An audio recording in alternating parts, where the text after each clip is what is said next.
വചനങ്ങൾ വായിച്ച് കേൾപ്പിക്കുന്നവനും അത് കേൾക്കുന്നവനും அதில் எழுதியிருக்கிறது பிரமாணிக்கிறவனும் பாக்கியவான். காரணம் இப்படியாக இதில் சொல்லப்பட்டிருக்கிறது, இந்த தீர்க்கதரிசன புத்தகத்தை வாசிக்கிறவனும் அதை கேட்கிறவனும் அதை கைக்கொள்கிறவனும் பாக்கியவான் என்று.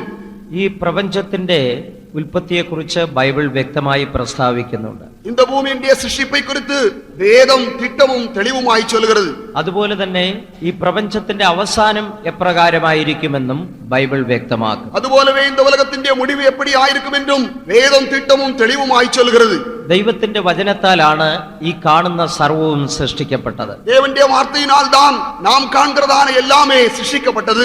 അതേ വചനത്താൽ ഇത് തീക്കായി സൂക്ഷിച്ചിരിക്കുന്നു എന്ന് പത്രോസ് അപ്പോസ്തലൻ പ്രസ്താവിക്കുന്നു. അതുപോലவே അതേ വചനത്തിൻ மூலமாய் അഗ്നിക്കിരയാക്കപ്പെടുம்படிയായി ഇത് வைக்கப்பட்டிருக்கிறது என்று பரிசுத்த பேதுரு சொல்கிறார். ഈ പ്രപഞ്ചത്തിന്റെ അവസാനത്തോടു കൂടെയാണ് സത്യ വേദപുസ്തകം അവസാനിക്കുന്നത്. இந்த உலகத்தின் அழிவோடு கூட இந்த சத்திய வேதமாகிய பைபிள் முடிவு பெறுகிறது. മാത്രമല്ല വരുവാൻ പോകുന്ന ഭാവി നിത്യതയെക്കുറിച്ച്, ആ നിത്യതയുടെ പ്രത്യാശയെക്കുറിച്ച് പ്രസ്താവിച്ചുകൊണ്ട് ബൈബിൾ അവസാനിക്കുന്നു. அது മാത്രമല്ല வரப்போகிறதான எதிர்கால நித்தியத்தை குறித்து சொல்லிக்கொண்டு இந்த வேதம் நிறைவு பெறுகிறது. ഈ ആകാശവും ഭൂമിയും നൊടിയിടയിൽ മാറ്റപ്പെടുമെന്ന് പറഞ്ഞാൽ ഒരു കാലത്ത് വിശ്വസിക്കാൻ ബുദ്ധിമുട്ടുണ്ടായിരുന്നു. இந்த வானமும் பூமியும் ஒரு நொடி பொழுதிலே அழிக்கப்பட்டு போகும் என்று சொன்னால் ஒரு காலத்திலே ஜனங்களுக்கு விசுவாசிக்க முடியாமல் இருந்தது. എന്നാൽ ഈ ആധുനിക ലോകത്ത് അത് വിശ്വസിക്കാൻ ബുദ്ധിമുട്ടില്ല. ஆனால் இன்றைக்கு இருக்கிறதான நவீன உலகத்தில் அதை நம்புவதற்கு எந்த கஷ்டமும் இல்லை.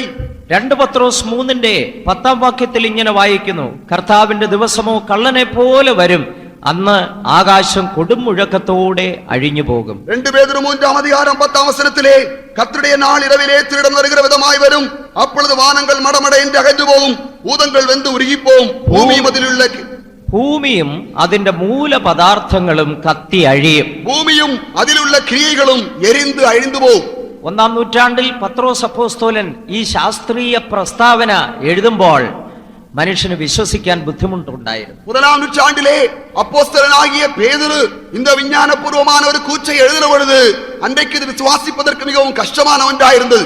മൂലകങ്ങൾ അഥവാ മൂലപദാർത്ഥങ്ങൾ കത്തി നശിക്കുമെന്ന് എന്നുള്ള ദൈവത്തിന്റെ വചനം അല്ലെങ്കിൽ ഈ പത്രോസിന്റെ പ്രസ്താവന 1942 വരെ ശാസ്ത്രലോകം പുച്ഛിച്ചു തള്ളിയിരുന്നു. பூமியும் அதிலுள்ள கிரியைகளும் எரிந்து அழிந்து போம் என்கிறதான இந்த விஞ்ஞானபூர்வமான கூற்று அல்லது தேவனுடைய வசனத்தை 1942 வருஷம் வரைக்கும் விஞ்ஞானிகள் கேலிக்கூத்தாய் எண்ணினார்கள். കാരണം മൂലകത്തെ അഥവാ എലിമെന്റ്സ് മൂലപദാർത്ഥത്തെ വിഭജിപ്പാൻ കഴിയില്ല എന്നായിരുന്നു അതുവരെ ഉണ്ടായിരുന്ന ശാസ്ത്രീയ നിഗമനം. 1942 வருஷம் வரைக்கும் விஞ்ஞானிகளால் நிரூபிக்கப்பட்ட ஒரு காரியம் என்னவென்று சொன்னால் பூமியில் இருக்கிறதான கனிமங்களை ஒருபோதும் எரிக்க முடியாது என்பதுதான். 1802 ജോൺ ഡോൾട്ടൺ എന്ന് പറയുന്ന ശാസ്ത്രജ്ഞൻ ഒരു വസ്തുവിന്റെ ഏറ്റവും ഒടുവിലത്തെ ഘടകത്തെ, വിഭജിപ്പാൻ കഴിയാത്ത ഘടകത്തെ ആറ്റം എന്ന് പേർ നൽകി. 1802 വർഷത്തിലെ ജോൺ ഡോൾട്ടൺ എன்கிறதான விஞ்ஞானி ஒரு கனிமத்தை பிரிக்க முடியாத அளவுக்கு வரக்கூடியதான ஒரு சிறிய அணுவை கண்டுபிடித்தான். അന്നത്തെ ലോകം അത് അംഗീകരിച്ചു. മാത്രമല്ല അതൊരു തത്വമായി തന്നെ ലോകം അംഗീകരിക്കാനിടയായി. അன்றைக்கு அதை உலகம் அங்கீகரித்தது, அதை ஒரு தத்துவമായി ஏற்றுக்கொண்டது. ഓക്സ്ഫോർഡ് ഡിക്ഷണറിയില് ആറ്റം എന്നുള്ളതിന് കൊടുത്തിരുന്ന നിർവചനം ഇപ്രകാരമായിരുന്നു: ഒരു വസ്തുവിന്റെ വിഭജിപ്പാൻ കഴിയാത്ത ഘടകം.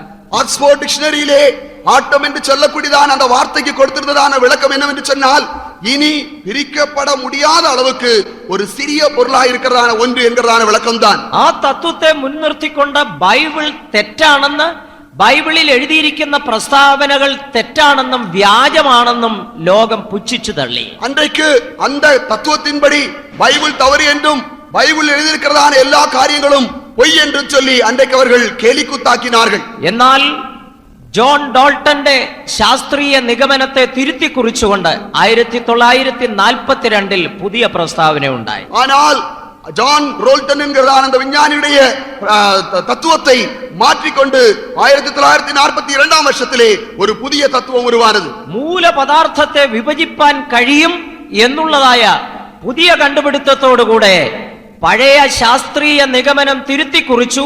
ബൈബിൾ ശരിയെന്ന് അടിവരയിടുന്നു. பிரிக்க முடியாத அணுக்கள் என்று சொல்லக்கூடிய அணுக்களையும் கூட பிரிக்க முடியும் என்று சொல்லக்கூடியதான ஒரு புதிய தத்துவம் உண்டானது. அந்த தத்துவத்தின் மூலமாய் வேதம் சத்தியம் என்கிறதான நிரூபணமும் உண்டானது. ആകാശവും ഭൂമിയും മാറിപ്പോയാലും ദൈവവചനത്തിലെ വള്ളിക്കോ പുള്ളിക്കോ ഭേദം വരുന്നില്ല. வானமும் பூமியும் மாறி போனாலும் தேவனுடைய வசனத்தின் ஒரு எழுத்திற்கோ எழுத்தின் உறுப்பிற்கோ எந்த விதமான மாற்றமும் வரப்போகிறதில்லை.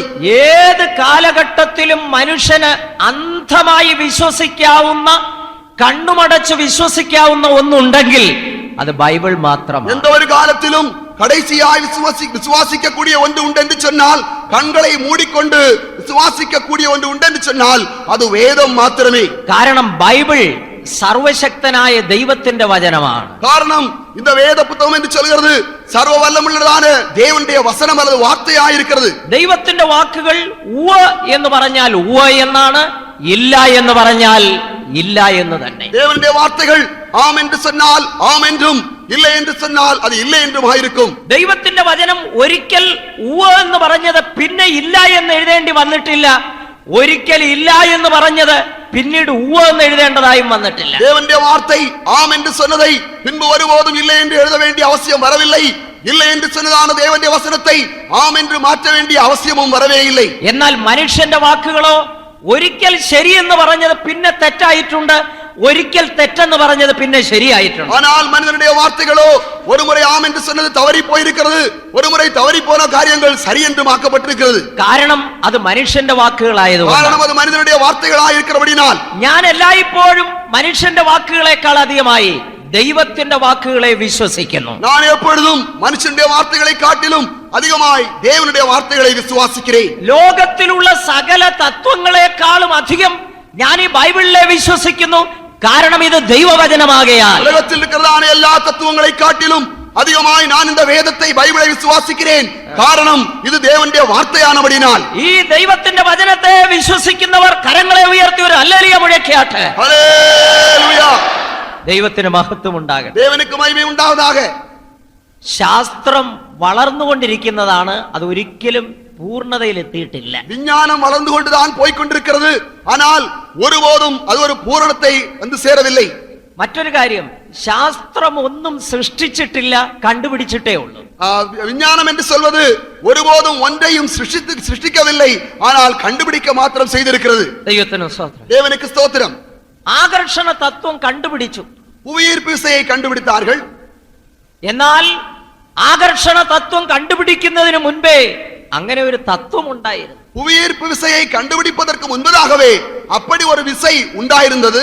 ആൽബർട്ട് ഐൻസ്റ്റൈൻ ഒരു വസ്തു മുകളിലേക്ക് എറിഞ്ഞാൽ അത് താഴേക്ക് വരുന്നു. കാരണം ആ വസ്തുവിനെ ഭൂമി അതിന്റെ കേന്ദ്ര ബിന്ദുവിലേക്ക് ആകർഷിക്കുന്നു എന്ന് കണ്ടുപിടിച്ചു. ஆல்பர்ட் ஐன்ஸ்டீன் என்று சொல்லக்கூடியதான விஞ்ஞானி ஒரு பொருளை மேல் நோக்கி எறிவோம் என்று சொன்னால் அது கீழே வந்து விழுகிறது. காரணம் பூமிக்கு அந்த பொருளை கீழே இழுக்கக்கூடியதான சக்தி இருக்கிறது என்கிற காரியத்தை கண்டுபிடித்தார். അദ്ദേഹം അത് കണ്ടുപിടിക്കുന്നതിന് മുൻപേ ആകർഷണ ശക്തി ഉണ്ടായിരുന്നു. ஆனால் அவரை கண்டுபிடிப்பதற்கு முன்பதாகவே அந்த புவியீர்ப்பு விசை ഉണ്ടായിരുന്നത്. അതാരാണ് ഉണ്ടാക്കിയത്? அது யார் உண்டாக்கினார்கள்? ശാസ്ത്രജ്ഞൻ അത് കണ്ടുപിടിച്ചെങ്കിൽ അത് ഉണ്ടാക്കിയത് ആരാണ്? விஞ்ஞானிகள் அதை கண்டுபிடித்தார்கள் என்று சொன்னால் அதை ഉണ്ടാക്കിയത് யார்? ഇതുപോലെ തന്നെ ഓരോ വസ്തുതകളും, இதுபோலதான் ஒவ்வொரு காரியங்களும், ഇവയെല്ലാം സൃഷ്ടിച്ചത് സർവശക്തനായ ദൈവം. எல்லாவற்றையும் சிருஷ்டித்தது சர்வ வல்லமையுள்ளதான தேவன். ദൈവത്തിന് സ്തോത്രം. தேவனுக்கு ஸ்தோத்திரம். ആ ദൈവത്തിന്റെ വചനമാണ് ഈ ബൈബിൾ. அந்த தேவனுடைய வார்த்தை தான் இந்த பைபிள். വള്ളിക്കോ പുള്ളിക്കോ വ്യത്യാസം വരാതെ, വരുത്താതെ ഈ ബൈബിൾ വചനങ്ങൾ വിശ്വസിപ്പാൻ കഴിയും. അതിന്റെ ഒരു എഴുത്തിற்கோ எழுத்தின் உறுப்பிற்கோ வித்தியாசம் வராமல், அதை வருத்தாமல் நாம் அந்த பைபிளை விசுவாசிக்க முடியும். ഈ പ്രപഞ്ചം ഒഴിഞ്ഞു പോകുമെന്ന് ബൈബിൾ പ്രസ്താവിക്കുന്നു. இந்த பூமி அழிந்து போகும் என்று வேதம் சொல்கிறது. ഒന്നാമത്തെ ആകാശവും ഒന്നാമത്തെ ഭൂമിയും ഒഴിഞ്ഞുപോയി. முந்தின பூமியும் முந்தின வானமும் ஒழிந்து போயிற்று. ഇനി സമുദ്രവും ഇനി ഇല്ല. സമുദ്രവും ഇല്ലാமல் പോയിற்று. ഭൂമിയുടെ 2/3 ഭാഗമായ സമുദ്രം ഇല്ലാതെയാകും. ഭൂമിയിൽ 2/3 പങ്കായിരിക്കുന്നതാണ് സമുദ്രവും കൂടെ ഇല്ലാமல் போகிறது. ഇന്ത്യൻ മഹാസമുദ്രം, അറ്റ്ലാന്റിക് സമുദ്രം, ഇവയെല്ലാം ഇല്ലാതെ, പസഫിക് സമുദ്രം ഇവയെല്ലാം ഇല്ലാതെയാകുമെന്ന്. ഹിന്ദു മഹാസമുദ്രം, അറ്റ്ലാന്റിക് മഹാസമുദ്രം, പസഫിക് മഹാസമുദ്രം, എല്ലാ സമുദ്രങ്ങളും ഇല്ലാமல் പോയിവിടും. ഇതെല്ലാം ഒറ്റ നിമിഷം കൊണ്ട് ഇല്ലാതാകുമെന്ന് പറഞ്ഞാൽ എങ്ങനെ വിശ്വസിപ്പാൻ കഴിയും? ഇതെല്ലാം ഒരു നിമിഷത്തിലെ ഇല്ലാமல் പോകും എന്ന് சொன்னால் எப்படி விசுவாசிக்க முடியும்? ഈ സമുദ്രത്തിലുള്ള ജലമെല്ലാം എങ്ങനെ അപ്രത്യക്ഷമാകും? இந்த സമുദ്രത്തിൽ இருக்கிறதான தண்ணீர் எல்லாம் எப்படி காணாமல் പോകും? ഈ ബൈബിളിന് എന്തെങ്കിലും ശാസ്ത്രീയ അടിസ്ഥാനമുണ്ടോ വിശ്വസിക്കുവാൻ? വിശ്വാസിക്കുമ്പടിயாக இந்த വേദത്തിற்கு ഏതായാലും വിജ്ഞാനപൂർവமான അസ്ഥിവാരം ഉണ്ടോ? അതോ മനുഷ്യന്റെ ഹൃദയത്തിൽ വന്ന ചിന്തകൾ മാത്രം എഴുതി വെച്ചിരിക്കുകയാണോ? ഇല്ലാവിട്ടാൽ മനുഷ്യന്റെ ഹൃദയത്തിൽ തോന്നുന്നതാന എണ്ണങ്ങൾ മാത്രം എഴുതപ്പെട്ടിരിക്കുന്നവ? ബൈബിളിലെ ഓരോ വാക്കുകളും സത്യമാണെന്ന് ശാസ്ത്രം തന്നെ തെളിയിച്ചു കഴിഞ്ഞു. ബൈബിളിൽ இருக்கிறதான ஒவ்வொரு வார்த்தையும் உண்மைதான் என்பதை விஞ்ஞானமே நிரூபித்திருக்கிறது. ജലം എന്ന് പറയുന്നത് രണ്ട് വസ്തുക്കളുടെ, രണ്ട് വാതകങ്ങളുടെ സംയുക്തമാണ്. தண்ணீர் என்று சொல்வது இரண்டு வாயுக்களின் கூட்டாய் காணப்படுகிறது. Hydrogen, oxygen. Hydrogen, oxygen. ഒരു ശക്തമായ സ്ഫോടനത്തിലൂടെ വെള്ളത്തിൽ നിന്ന് ഈ രണ്ട് വാതകങ്ങൾ വിഭജിക്കപ്പെടുന്നു. ഒരു വല്ലമയുള്ളതാണ് വെടിയിൻ മൂലമായി இந்த தண்ணீரில் இருக்கிறதான இரண்டு வாயுக்களும் பிரிக்கப்படுகிறது. ഇല്ലെങ്കിൽ ജലം ഹൈഡ്രജനായി ഓക്സിജനായി വിഭജിക്കപ്പെടുന്നു. ഇല്ലാവിട്ടാൽ തണ്ണീർ ഓക്സിജനായും ഹൈഡ്രജനായും മാറ്റപ്പെടുகிறது. ഹൈഡ്രജൻ കത്തുന്നു, സ്വയം കത്തുന്നു, ഓക്സിജൻ കത്തുവാൻ സഹായിക്കുന്നു. ഹൈഡ്രജൻ താനേ പറ്റി എരിയും, ஆனால் ഓക്സിജനോ അത് എരിയുംപടിயாக ഉദവി ചെയ്യുகிறது. ബൈബിളിലെ വാക്യം എത്ര സത്യമാണ്! വേദത്തിലുള്ള വചനം എவ்வளவு ഉണ്மை! ബുദ്ധിമുട്ടില്ല. ഇங்கே കാണുന്നതാണ് സമുദ്രത്തിൽ இருக்கிறதான തണ്ണീർ കാണാமல் പോവதற்கு எந்த கஷ்டமும் இருக்காது. ഒരു ഭാഗത്ത് നിന്ന് സ്ഫോടനം ഉണ്ടായി കത്തിയാൽ മതി. ഒരു പക്കത്തിലെ ഒരു വെടിത്ത് എരിന്താൽ പോതും. സമുദ്രത്തിൽ തീ കത്തുമോ എന്ന് ഒരുപക്ഷെ ചിന്തിച്ചേക്കാം. സമുദ്രത്തിൽ നെരുപ്പ് എരിയുമോ എന്ന് ഒരുവേള നിങ്ങൾ ചിന്തിക്കണം. ചില വർഷങ്ങൾക്ക് മുൻപ് ആന്ധ്രയുടെ തീരത്ത് ശക്തമായ കൊടുങ്കാറ്റുണ്ടായി. ചില വർഷങ്ങൾക്ക് മുൻപാக ആന്ധ്രാവിലെ ഒരു ഭയങ്കരമായ കൊടിയ കാറ്റ് വീശിയത്. 10,000 മനുഷ്യർ മരിച്ച ചരിത്രം നിങ്ങൾക്ക് ഓർമ്മയുണ്ടായിരിക്കും. 10,000 ജനങ്ങൾ മരിച്ചു പോനതാന കാര്യം உங்களுக்கு ஞாபகம் இருக்கும். അന്ന് സമുദ്രത്തിൽ തീപിടുത്തം ഉണ്ടായതായി കരയിൽ ഉണ്ടായിരുന്ന മനുഷ്യർ കാണുവാനിടയായി. അന്നേക്ക് സമുദ്രത്തിലെ നെരുപ്പ് പിടിത്തதாக കരയിൽ നിന്നതാന ജനങ്ങൾ കണ്ടാர்கள். സമുദ്രത്തിൽ എങ്ങനെ തീപിടുത്തം ഉണ്ടായി? സമുദ്രത്തിൽ എപ്പടി തീപിടിത്തത്? ദൈവത്തിന് സ്തോത്രം, ദേവനുക്ക് സ്തോത്രം. സമുദ്രത്തിൽ തീപിടിക്കുവാൻ ബുദ്ധിമുട്ടില്ല. സമുദ്രത്തിലെ തീപിടിക്ക എന്തോ ഒരു കഷ്ടവുമില്ല. നിമിഷങ്ങൾ കൊണ്ടുണ്ടാകുന്ന സ്ഫോടന നിമിത്തമായി ജലം രണ്ട് വാതകമായി മാറ്റപ്പെടുന്നു. ചില നിമിഷങ്ങൾക്കുള്ളാകും വെടിயின் നിമിത്തമായി அந்த தண்ணீர் இரண்டு வாயுக்களாய் பிரிக்கப்பட்டுவிடும். സമുദ്രത്തിലെ ജലം അപ്രത്യക്ഷമാകും. സമുദ്രത്തിൽ இருக்கிறதான തണ്ണീർ കാണാமல் പോയിവിടും. ഭൂമി പൊട്ടിത്തെറിക്കുന്നു. ഭൂമി വെടിത്ത് ചിതറും. മൂലകങ്ങൾ കത്തി നശിക്കുന്നു. എല്ലാവിധമായ ഖനിമങ്ങളും എരിഞ്ഞു പോകും. സൂര്യൻ പൊട്ടിത്തെറിക്കുന്നു. സൂര്യനും വെടിത്ത് ചിതറും. ഗ്രഹങ്ങൾ കൂട്ടിയിടിക്കുന്നു. ആ ഗ്രഹങ്ങളെല്ലാം ഒന്നോടൊന്ന് മോതും. ഓരോ ഗ്രഹങ്ങളുടെയും ഭ്രമണപഥം, അത് സഞ്ചരിക്കുന്ന പാത തെറ്റി ഓടുവാൻ തുടങ്ങുന്നു. ഒവ്വൊരു ഗ്രഹവും താൻ ഓടുகிறதான ഓടുപാതയിൽ നിന്ന് മാറി വിലകി ഓടും. ഒന്ന് മറ്റൊന്നിനോട് കൂട്ടിയിടിക്കുന്നു. ഒന്നോടൊന്ന് മോതും.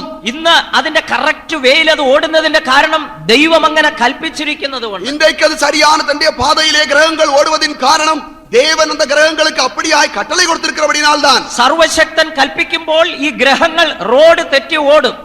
സർവവല്ലമുള്ളതാണ് ദേവൻ കട്ടளைയിടും பொழுது இந்த கிரகங்களும் கூட தங்களுடைய பாதைகளை விட்டு மாறி ஓடும். ഒന്നോടൊന്ന് കൂട്ടിയിടിച്ച് തീപന്തമായി തീരുന്നു. ഒന്നോടൊന്ന് ചേർന്ന് മോദി അത് അഗ്നി പിളമ്പായി മാറും. നക്ഷത്രങ്ങൾ തമ്മിൽ കൂട്ടിയിടിക്കുന്നു. നക്ഷത്രങ്ങൾ ഒന്നോടൊന്ന് മോതും. എല്ലാം കത്തി കത്തി കത്തി നശിക്കുന്നു. എല്ലാരും എരിந்து സാമ്പലാകും. ഇത്രയും സംഭവിക്കുവാൻ ദൈവത്തിന്റെ ഒരു വാക്ക് മതി. ഇவ்வளவு സംഭവിക്കുമ്പടിയായി ദേവന്റെ ഒരേ ഒരു വാർത്ത പോതും. ഉണ്ടാകട്ടെ എന്നുള്ള ശബ്ദം ഈ കാണുന്ന എല്ലാവற்றையும் ഉണ്ടാക്കി. ഉണ്ടാവதாக എന്ന് சொன்னதான ദേവന്റെ വാർത്ത നാം കാണുന്ന എല്ലാവற்றைയും ഉണ്ടാക്കിയത്. ഇല്ലാതെ ആകട്ടെ എന്നുള്ള വാക്ക് ഇത് സർവത്തെയും നശിപ്പിക്കുവാൻ പോകുന്നു. ഇല്ലാமல் போக கடவுது என்கிறதான ஒரே ஒரு வார்த்தை நாம் காண்கிற எல்லாவற்றையும் அழிக்க போகிறது. ഈ പ്രപഞ്ചം നൊടിയിടയ്ക്കുള്ളിൽ ഇല്ലാതെയാകുമെന്നും ബൈബിൾ പ്രസ്താവിക്കുന്നു. നാം കാണുന്ന இந்த உலகம் சில நிமிஷங்களுக்குள்ளாக இல்லாமல் போகும் என்று வேதம் சொல்கிறது. എന്നാൽ ഈ ലോകം നശിക്കുന്നതിന് മുൻപേ ചില സംഭവങ്ങൾ ഇവിടെ നടക്കേണ്ടിയിരിക്കുന്നു. ஆனால் இந்த உலகம் அழிந்து போவதற்கு முன்பதாக இந்த பூமியிலே சில சம்பவங்கள் சம்பவிக்க வேண்டியிருக்கிறது. ഇന്നലെ ഞാൻ ചുരുക്കമായി അവയെ ഓർപ്പിച്ചു. நேற்று நான் அதை சுருக்கമായി உங்களுக்கு சொன்னேன். കർത്താവായ യേശുക്രിസ്തു വീണ്ടും ഈ ഭൂമിയിലേക്ക് വരണം. കർത്താവായ യേശുക്രിസ്തു മറുപടിയും இந்த பூமிக்கு வர வேண்டும். ഒരുങ്ങിയിരിക്കുന്ന വിശുദ്ധ സഭ ഈ ഭൂമിയിൽ നിന്ന് മാറ്റപ്പെടണം. ആയത്തമായിരിക്കുന്ന പരിശുദ്ധ സഭയാണത് ഭൂമിയിൽ നിന്ന് എടുത്തുകൊള്ളപ്പെട வேண்டும். എതിർ ക്രിസ്തുവിന്റെ ഭരണം ഈ ഭൂമിയിൽ 7 വർഷം ഉണ്ടാകണം. അന്തിക്രിസ്തുവിന്റെ ആட்சி இந்த ഭൂമിയിലെ 7 വർഷം ഉണ്ടായിരിക്ക வேண்டும். ആ 7 വർഷത്തിന്റെ അവസാനത്തിങ്കൽ യേശുവും തന്റെ വിശുദ്ധന്മാർ വിശുദ്ധന്മാരും കൂടി ഭൂമിയിലേക്ക് ഇറങ്ങി വരണം. அந்த 7 வருஷத்தின் முடிவிலே இயேசுவும் தம்முடைய பரிசுத்தவான்களும் இந்த பூமிக்கு இறங்கி வருவார்கள். കർത്താവും തന്റെ വിശുദ്ധന്മാരും കൂടെ 1000 ആണ്ട് ഈ ഭൂമിയിൽ ഒരു ഭരണം നടത്തണം. கர்த்தரும் தம்முடைய பரிசுத்தவான்களும் இந்த பூமியிலே 1000 வருஷம் அரசாளுவார்கள். 1000 ആണ്ട് വാഴ്ചയുടെ അവസാനത്തിങ്കൽ ഭയാനകമായ ഒരു യുദ്ധം നടക്കുന്നു. 1000 வருஷ அரசாட்சியின் கடைசியிலே ஒரு பயங்கரமான யுத்தம் உண்டாகும். ആ യുദ്ധത്തോടു കൂടെയാണ് ഈ പ്രപഞ്ചം ഇല്ലാതെയാകുന്നത്. அந்த யுத்தத்தோடு கூட தான் நாம் காண்கிறதான இந்த பூமி இல்லாமல் போகும். ഈ പ്രപഞ്ചം ഇല്ലാതെയായിട്ട് ദൈവം നിത്യത സ്ഥാപിക്കുന്നു. இந்த பூமி இல்லாமல் போகும், தேவ நித்தியத்தை ஸ்தாபிப்பார். ദൈവത്തിന് മഹത്വം ഉണ്ടാകട്ടെ. தேவனுக்கு மகிமை உண்டாவதாக. ഈ ഭൂമിയിൽ ഉണ്ടായിരുന്നതും ഇപ്പോഴുള്ളതും ഇനി ഉണ്ടാകുവാനിരിക്കുന്ന സകല മനുഷ്യരും നിത്യതയിലേക്ക് പ്രവേശിക്കേണ്ടി വരും. இந்த பூமியில் உண்டாയിരുന്നவர்களும் இப்பொழுது இருக்கிறவர்களுം இனி பிறக்க போகிறவர்களும் ஒரு நித்தியத்திற்கு போக வேண்டியது அவசியம். ഞാനും നിങ്ങളും ഒരു നിത്യതയിലേക്ക് പ്രവേശിക്കേണ്ടി വരും. ഞാനും നീങ്ങളും നിത്യത്തിൽ പ്രവേശിക്ക വേണ്ടി വരും. ദൈവത്തിന് സ്തോത്രം. ദേവനുക്ക് സ്തോത്രം. ആകയാൽ ഈ നിത്യതയെ കുറിച്ച് ഒരു വെളിപ്പാട്, ഒരു അറിവ് നമുക്ക് ആവശ്യമാണ്. ആകവേ இந்த நித்தியத்தை குறித்ததான ஒரு வெளிப்படுத்தல் இல்லாவிட்டால் ஒரு அறிவு നമുക്ക് ആവശ്യം. ഞാനും നിങ്ങളും എന്നേക്കും വസിക്കുവാൻ പോകുന്ന ഭവനമാണ് ആ നിത്യമായ വീട്. ഞാനും നീങ്ങളും എന്നേക്കും വാഴപ്പോകുന്നതാണ് இருக்க போகிறதான ஒரு வீடுதான் இந்த நித்தியம். ഈ ലോകത്തിൽ ആരും നിത്യമായി വസിക്കുന്നില്ല. இந்த பூமியிலே யாரும் நித்தியமாய் வசிக்க போறதில்லை. കൂടിപ്പോയാൽ 60 70 വർഷം ഈ ലോകത്തിൽ ജീവിക്കുന്നു. കൂടുമാനാൽ 60 70 വർഷം താൻ ഉലകത്തിലെ ജീവിക്கிறார்கள். അതിനിടയിലും അല്ലെങ്കിൽ അതോടുകൂടെ ഓരോരുത്തരായി ലോകം വിട്ട് കടന്നുപോയേ മതിയാകും. ചിലർ അവർക്കിടയിലെയും ചിലർ അതോടുകൂടെ இந்த ഉലകത്തെ വിട്ട് ഓരോരുത്തരായി കടന്നു പോക വേണ്ടിയിരിക്കുന്നത്. ചിലർക്ക് 70 ഏറെയായാൽ 80 വരെ ലഭിക്കുന്നു. ചിലർക്ക് 70 വർഷം കൂടി ബലത്തിൻ മികുതിനാൽ 80 വർഷം கிடைக்கிறது. ദൈവത്തിന് സ്തോത്രം. ദേവനുക്ക് സ്തോത്രം. എന്നാൽ ഇപ്പോഴത്തെ നിലവാരം പറയുകയാണെങ്കിൽ 50 കടന്നു കിട്ടുന്നത് തന്നെ ബുദ്ധിമുട്ടാണ്. ஆனால் இப்பொழுது இருக்கிற நிலவரம் என்னவென்று சொன்னால் 50 வயதை தாண்டுவதே மிகவும் கஷ்டமான ஒரு காரியமாயிருக்கிறது. ഏതാണ്ട് 40 കഴിയുമ്പോഴേക്കും മനുഷ്യൻ എഞ്ചിൻ പണിയായ വണ്ടി പോലെ ഇരിക്കും, ഏക്കം വലിക്കുന്ന പോലെ. 40 വയസ്സ് കടന്നു വിട്ടാലേ ഇழுத்துക്കൊണ്ടു പോയ ഒരു വണ്ടിയെ പോലെ ഇരിക്കും. ദൈവത്തിന് സ്തോത്രം. ദേവനുക്ക് സ്തോത്രം. എഞ്ചിൻ കണ്ടീഷൻ തെറ്റിയ വണ്ടി, എഞ്ചിൻ കണ്ടീഷൻ ഇല്ലാതെ ഒരു വണ്ടിയെ പോലെ ഇരിക്കും. ദൈവത്തിന് സ്തോത്രം. ദേവനുക്ക് സ്തോത്രം. ഏതെങ്കിലും ഒന്ന് മാരകമായത് പിടിച്ചിരിക്കുമെന്നാണ് ഈ പറഞ്ഞതിന്റെ അർത്ഥം. ഏതാവത് ഒരു വ്യാധി പിടിച്ചിരിക്കും എന്നതാണ് ഞാൻ சொன்னതിന്റെ അർത്ഥം. മുൻകാലങ്ങളിലൊക്കെ ആണെങ്കിൽ മനുഷ്യന്റെ ആയുസ് വളരെ ദീർഘമായിരുന്നു. മുൻനാட்களிலே മനുഷ്യരുടെ ആയുസ് മികവും നീണ്ടതായിരുന്നത്. ബൈബിളിൽ 969 വർഷം വരെ ജീവിച്ചിരുന്ന വ്യക്തിയെ കുറിച്ച് പറയുന്നു. വേദത്തിലെ 969 വർഷം ജീവിച്ചിരുന്നതാണ് ഒരു ആളെ കുറിച്ച് சொல்லப்பட்டிருக்கிறது. ബൈബിളിന്റെ പ്രാരംഭ ഘട്ടത്തിൽ മനുഷ്യൻ 800 850 900 950 ഇങ്ങനെ ദീർഘകാലം ജീവിച്ചു. ബൈബിൾ തുടങ്ങുന്നതാണ് அந்த ஆரம்ப காலகட்டத்திலே மனுஷர்கள் 800 850 900 950 വർഷങ്ങൾ വരെ ജീവിച്ചു കൊണ്ടിരുന്നാர்கள். മനുഷ്യന് ദീർഘായുസ് കൊടുത്തിട്ടും വലിയ പ്രയോജനമില്ലെന്ന് ദൈവം തമ്പുരാൻ കണ്ടു. മനുഷ്യനുക്ക് ദീർഘ ആയുസ്സை அல்லது நீண்ட ஆயுசை கொடுத்துவிட்டும் எந்த பிரயோஜனம் இல்லை என்கிறதை தேவன் கண்டார். ദീർഘായുസ് കൊടുക്കുന്തോറും അവൻ ഭൂമിക്കും ദൈവം തമ്പുരാനും ഒരു ഭാരമായി തീരുകയാണ്. நீண்ட ஆயுசை கொடுத்த காலத்திலெல்லாம் பூமிக்கும் தேவனுக்கு அவர்கள் ஒரு பெரிய பாரமாய் மாறினார்கள். അതുകൊണ്ട് ദൈവം 900 കണക്കിൽ നിന്ന് റെഡ്യൂസ് ചെയ്ത 120 കൊണ്ടുവന്നു നോഹയുടെ കാലത്ത്. ஆகவே தேவன் 900 வருஷம் இருந்ததான ஆயுசை கொஞ்சம் கொஞ்சமாக குறைத்து നോവാവിൻ നാட்களிலே 120 വർഷമായി മാറ്റിനാർ. പക്ഷേ സങ്കീർത്തനക്കാരന്റെ കാലം വന്നപ്പോൾ 70 ഏറെയായാൽ 80. ஆனால் സംഗീതക്കാരന്റെ കാലത്തിലെ 70 വർഷമായത് മാറ്റപ്പെട്ടത് ബലത്തിൻ മികുതിയാൽ 80 വർഷമായിരുന്നത്. ഇന്ന് നമ്മുടെ കാലത്ത് 40 കൂടിപ്പോയാൽ 50. ஆனால் இன்றைக்கு நம்முடைய காலத்திலோ 40 വയസ്സ് കൂടി പോയാൽ 50 വയസ്സ് தான். ഇതിനിടയ്ക്ക് ഒന്നുകിൽ ഹാർട്ട് അറ്റാക്ക്, ഇല്ലെങ്കിൽ ബ്ലഡ് പ്രഷർ, ഇല്ലെങ്കിൽ ഡയബറ്റീസ്, ഏതെങ്കിലും ഒന്ന് കയറിയിരിക്കും. இந்த 40 വയസ്സുக்கு ഇടയിലേயே ഹാർട്ട് അറ്റാക്കോ ഡയബറ്റീസോ ഇല്ലാവിട്ടാൽ ബ്ലഡ് പ്രഷറോ ഏதாவது ഒരു വ്യാധി പിടിച്ചിരിക്കും. മനുഷ്യന്റെ ഈ ലോകത്തിലെ ജീവിതം എന്ന് പറയുന്നത് ഒരു വാഹന യാത്രയോട് ഉപമിക്കാൻ കഴിയും. മനുഷ്യന്റെ இந்த உலகத்தின் ജീവിതം എന്ന് சொன்னால் அதை ஒரு വാഹനത്തിൽ യാത്ര ചെയ്യുന്നതോട് ഒപ്പിട முடியும். ഞാൻ ഒരിക്കൽ ആലപ്പുഴ എന്ന് പറയുന്ന സ്ഥലത്ത് നിന്ന് എറണാകുളത്തേക്ക് ഒരു യാത്ര ചെയ്തു. ഒരു മുறை ഞാൻ ആലപ്പുഴ എன்கிறதான இடத்திலிருந்து എറണാകുളത്തേക്ക് പ്രയാണം ചെയ്തேன். ഞാൻ ബസ് സ്റ്റാൻഡിൽ ബസ് കാത്ത് നിൽക്കുകയാണ്. ഞാൻ ബസ് സ്റ്റാൻഡിലെ ബസ്സുകാർ കാത്തിരുന്നേൻ. പല ബസ്സുകളും വന്ന് വളരെ തിരക്കായോണ്ട് എനിക്ക് കയറുവാൻ കഴിയുന്നില്ല. പല ബസ്സുകൾ വന്ന പൊழுது மிகவும் கூட்டமாயிருந்தபடியால் என்னால் ஏற முடியவில்லை. എനിക്ക് പോകേണ്ട അത്യാവശ്യം ഉണ്ടായിരുന്നത് കൊണ്ട് எனக்கு போக வேண்டிய அவசியம் இருந்தபடியால் വന്ന ഒരു ബസ്സിൽ ചാടി കയറി. വന്നതാണ് ഒരു ബസ്സിലെ ഞാൻ ഓടി ഏറിനേൻ. ഫുട്ബോളിൽ അതിന്റെ കമ്പിയെ പിടിച്ച് തൂങ്ങിക്കിടന്നു. ഫുട്ബോളിലെ ഞാൻ കമ്പിയെ പിടിച്ച് തൊങ്ങിക്കൊണ്ടിരുന്നേൻ. ബസ് വിട്ടു. ബസ് പുറപ്പെട്ടത്. യാത്ര ചെയ്തുകൊണ്ടിരിക്കുകയാണ്. പ്രയാണം പോയിക്കൊണ്ടിരുന്നത്. കമ്പിയിൽ തൂങ്ങിക്കിടക്കുന്ന എന്റെ ചിന്ത എങ്ങനെയും എന്റെ ഒരു കാല് ഫുട്ബോളെ വയ്ക്കണമെന്നാണ്. കമ്പിയിൽ തൊങ്ങിക്കൊണ്ടിരുന്നതാണ് എന്റെ എണ്ണം. എപ്പടിയാകിലും ഒരു കാலை நான் ഫുട്ബോളിലെ வைத்திருக்க வேண்டும் என்பதுதான். വളരെ ബുദ്ധിമുട്ടി ഒരു കാല് ഫുട്ബോളെ വെച്ചു. மிகவும் கஷ்டத்தோடு கூட ஒரு காலை ഫുട്ബോളിലെ வைத்தேன். എന്റെ അടുത്ത ചിന്ത എന്തായിരുന്നെന്നോ, എന്റെ അടുത്ത കാലൂടെ ഫുട്ബോളെ വെക്കണം. என்னுடைய அடுத்த எண்ணம் என்னவாயிருந்தது சொன்னால் இனி ஒரு காலையும் கூட அந்த படியிலே வைக்க வேண்டும் என்பதுதான். രണ്ടു കാലും ഫുട്ബോളിൽ വെച്ച് കഴിഞ്ഞപ്പോൾ എന്റെ ചിന്ത ഒന്നുകൂടെ വളർന്നു. എങ്ങനെയും അകത്തൊന്ന് കയറി കിട്ടിയാൽ നന്നായി. ரெண்டு காலையும் நான் படியில் வைத்து விட்ட பிறகு என் எண்ணம் கொஞ்சம் கூட கூடினது. எப்படியாகிலும் உள்ளே போய்விட வேண்டும் என்பதுதான். ഈ ചിന്തകൾക്കിടയിൽ ബസ് യാത്ര ചെയ്തുകൊണ്ടേ ഇരിക്കുകയാണ്. இப்படி நான் எண்ணிக்கொண்டிருந்த வேளையிலே பஸ்ஸும் கூட பிரயாணம் போய்க்கொண்டே இருந்தது. വളരെയധികം ഇടിച്ചു തള്ളി ഞെക്കി ഞെരുങ്ങി അകത്ത് കയറി. எப்படியோ கஷ்டப்பட்டு நான் இடித்து நான் தள்ளி மேலே உள்ளே ஏறினேன். അടുത്ത എന്റെ ചിന്ത എങ്ങനെയും ബസിന്റെ ഫ്രണ്ടിൽ എത്തിയാല് ഈ ഇടി അല്പ കുറവായിരിക്കും. அடுத்தது எனக்கு வந்ததான எண்ணம் என்னவென்று சொன்னால் எப்படியாவது பஸ்ஸின் முன்பாகத்துக்கு போய்விட்டால் நான் இடிபடாமல் தப்பலாம் என்று நினைத்தேன். ഇടിച്ചു തള്ളി ഞാൻ അങ്ങ് ഫ്രണ്ടിൽ ചെന്നു. கொஞ்சம் கொஞ்சமாய் நான் மற்றவர்களை இடித்து முன்னால் போய்விட்டேன். അവിടെ ചെന്നിട്ട് ഞാനൊന്ന് തിരിഞ്ഞു നോക്കി, ഇനി ഇരിക്കാൻ ഏതെങ്കിലും ഒരു സീറ്റ് ഉണ്ടോന്നാണ്. அங்கே போன பிறகு நான் திரும்பி பார்த்து இனி உட்காருவதற்கு ஏதாவது இடம் கிடைத்தால் நல்லா இருக்கும் என்று நினைத்தேன். അപ്പോഴെ കണ്ടു ഒരു സീറ്റ് വേക്കന്റ് ഉണ്ട്. அப்பொழுது ஒரு சீட் காலியா இருந்தது. വളരെ വെപ്രാളത്തോടുകൂടെ ഞാൻ ധൃതിയിൽ പോയി അവിടെ ഒന്ന് ഇരുന്നു. நான் வேகமாக ஓடி போய் பதட்டத்தில் அங்கே இருந்தேன். പോക്കറ്റിൽ നിന്ന് കർച്ചീഫ് എടുത്ത് മുഖമൊക്കെ ഒന്ന് തുടച്ചു. பாக்கெட்டில் இருந்து அந்த கர்ச்சீஃபை எடுத்து முகத்தை துடைத்தேன். ഒരു ദീർഘശ്വാസമൊക്കെ വിട്ടു. ஒரு பெருமூச்சு விட்டேன். ഒന്ന് ഇരിക്കാമെന്ന് വിചാരിച്ചപ്പോൾ കണ്ടക്ടർ പുറകിൽ നിന്നുകൊണ്ട് വിളിച്ചു പറഞ്ഞു, എറണാകുളം ഇറങ്ങാം. நான் உட்காரலாம் என்று நினைத்த பொழுது பின்னால் இருந்த கண்டக்டர் கூப்பிட்டு சொன்னார், எர்ணாகுளம் வந்து விட்டது, இறங்கி போகலாம் என்று சொன்னார். ദൈവത്തിന് സ്തോത്രം. தேவனுக்கு ஸ்தோத்திரம். ഞാൻ ഉടനെ എഴുന്നേറ്റ് പുറകെ ഇറങ്ങി പോരുന്നു. நான் உடனே எழுந்து இறங்கி போய்விட்டேன். ഇന്ന് മനുഷ്യന്റെ ജീവിതവും ഇതുപോലെയാണ്. இன்றைக்கு மனுஷனுடைய ஜீவிதம் வாழ்க்கை இப்படியாகத்தான் இருக்கிறது. കൊച്ചുകുട്ടികൾ LKG പോകുന്ന സമയം തുടങ്ങി ഭാരം ചുമക്കുകയാണ്.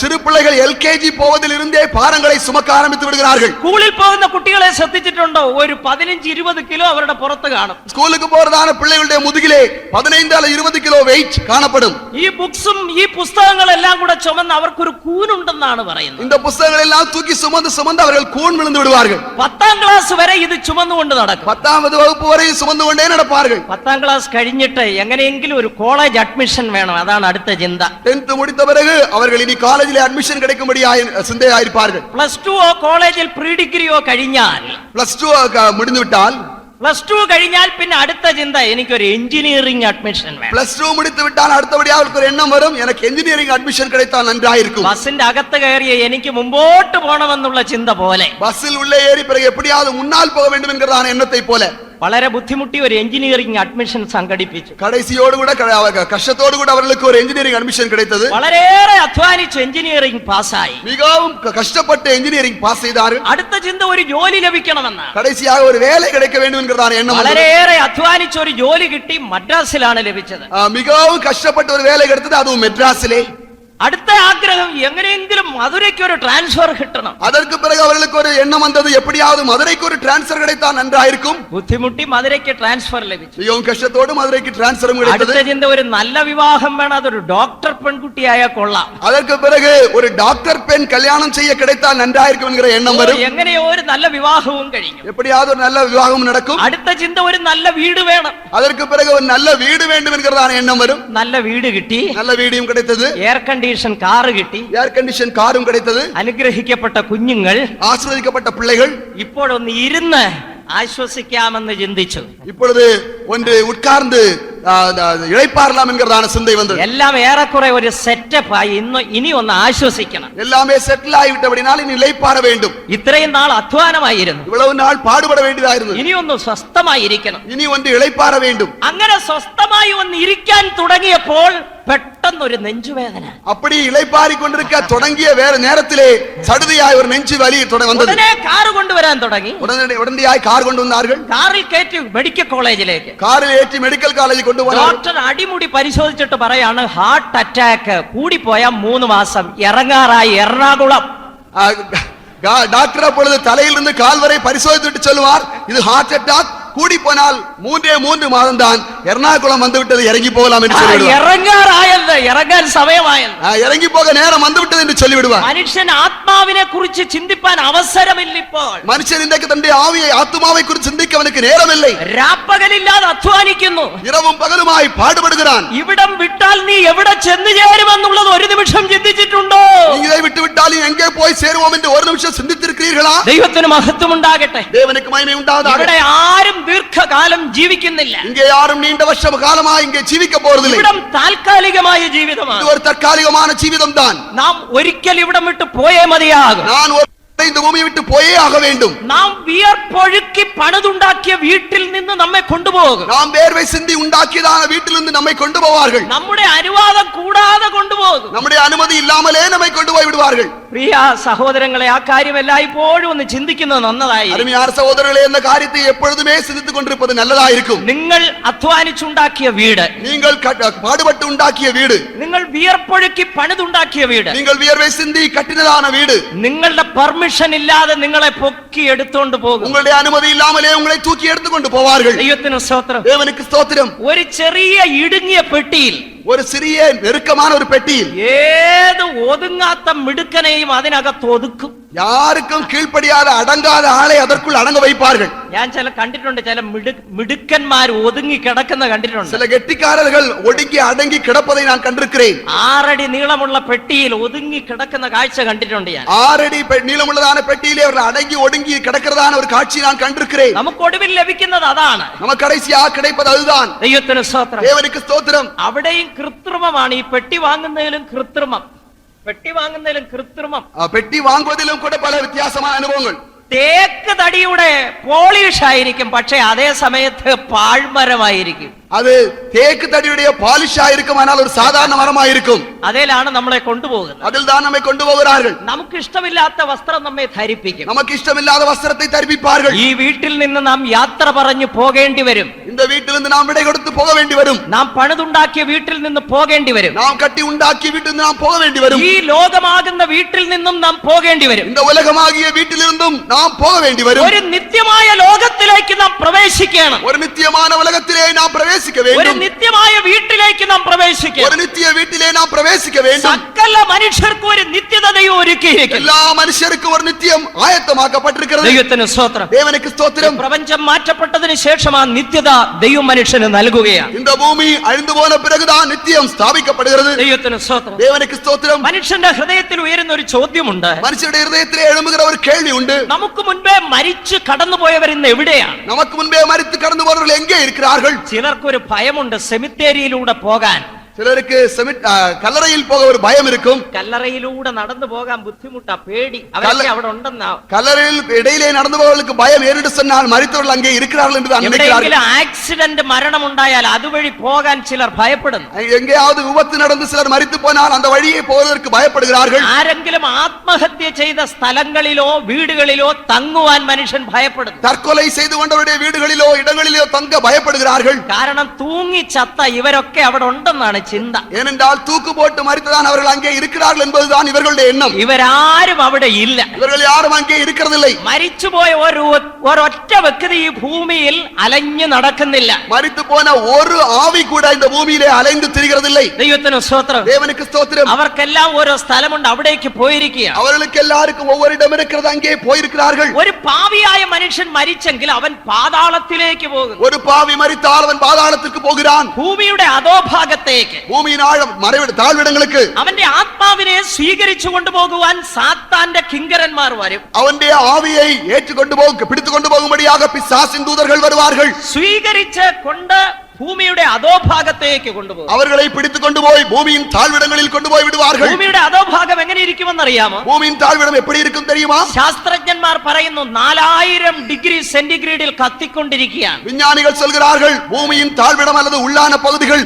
4000 டிகிரி சென்டிகிரேட் வெப்பத்திலே கொதித்துக் கொண்டிருக்கிறது. രക്ഷിക്കപ്പെടാത്ത ഒരുവനെ മരിച്ചു കഴിയുമ്പോൾ സാത്താൻ കഴുത്തിന് പിടിച്ച് പൊക്കിയെടുത്ത് ഈ അധോഭാഗത്തേക്ക് കൊണ്ടുപോകും. ரட்சிக்கப்படாத ஒரு ஆள் மரிக்கும் பொழுது சாத்தான் அவனுடைய கழுத்தை பிடித்து அந்த பூமியின் தாழ்விடத்துக்கு கொண்டு போகிறான். ദൈവത്തിന് സ്തോത്രം. தேவனுக்கு ஸ்தோத்திரம். ഈ ആകാശവും ഭൂമി മാറ്റപ്പെടുന്നവരെ അവിടെ കിടക്കണം. இந்த வானமும் பூமி ஒழிந்து போகும் வரைக்கும் அங்கே இருக்க வேண்டும். ഈ ഭൂമിയുടെ അധോഭാഗത്ത് തന്നെ പല കമ്പാർട്ട്മെന്റുകളുണ്ട്. இந்த பூமியின் தாழ்விடங்களிலும் பல இடங்கள் உண்டு. എല്ലാവരും ഒരു സ്ഥലത്തല്ല, எல்லாரும் ஒரே இடத்திலல்ல. ഇന്നത്തെ ഭ്രാന്താശുപത്രിയിൽ ചെന്ന് നോക്കിയാലും അതറിയാം. இன்றைக்கு இருக்கிறதான ഭ്രാന്താശുപത്രി பைத்தியக்கார ஆஸ்பத்திரிக்கு போயாலும் அதை அறிந்து கொள்ளலாம். എല്ലാവരെയും ഒരേപോലെ അല്ല സെല്ലിൽ അടയ്ക്കുന്നത്. எல்லாரையும் ஒரே செல்லில் அடைப்பதில்லை.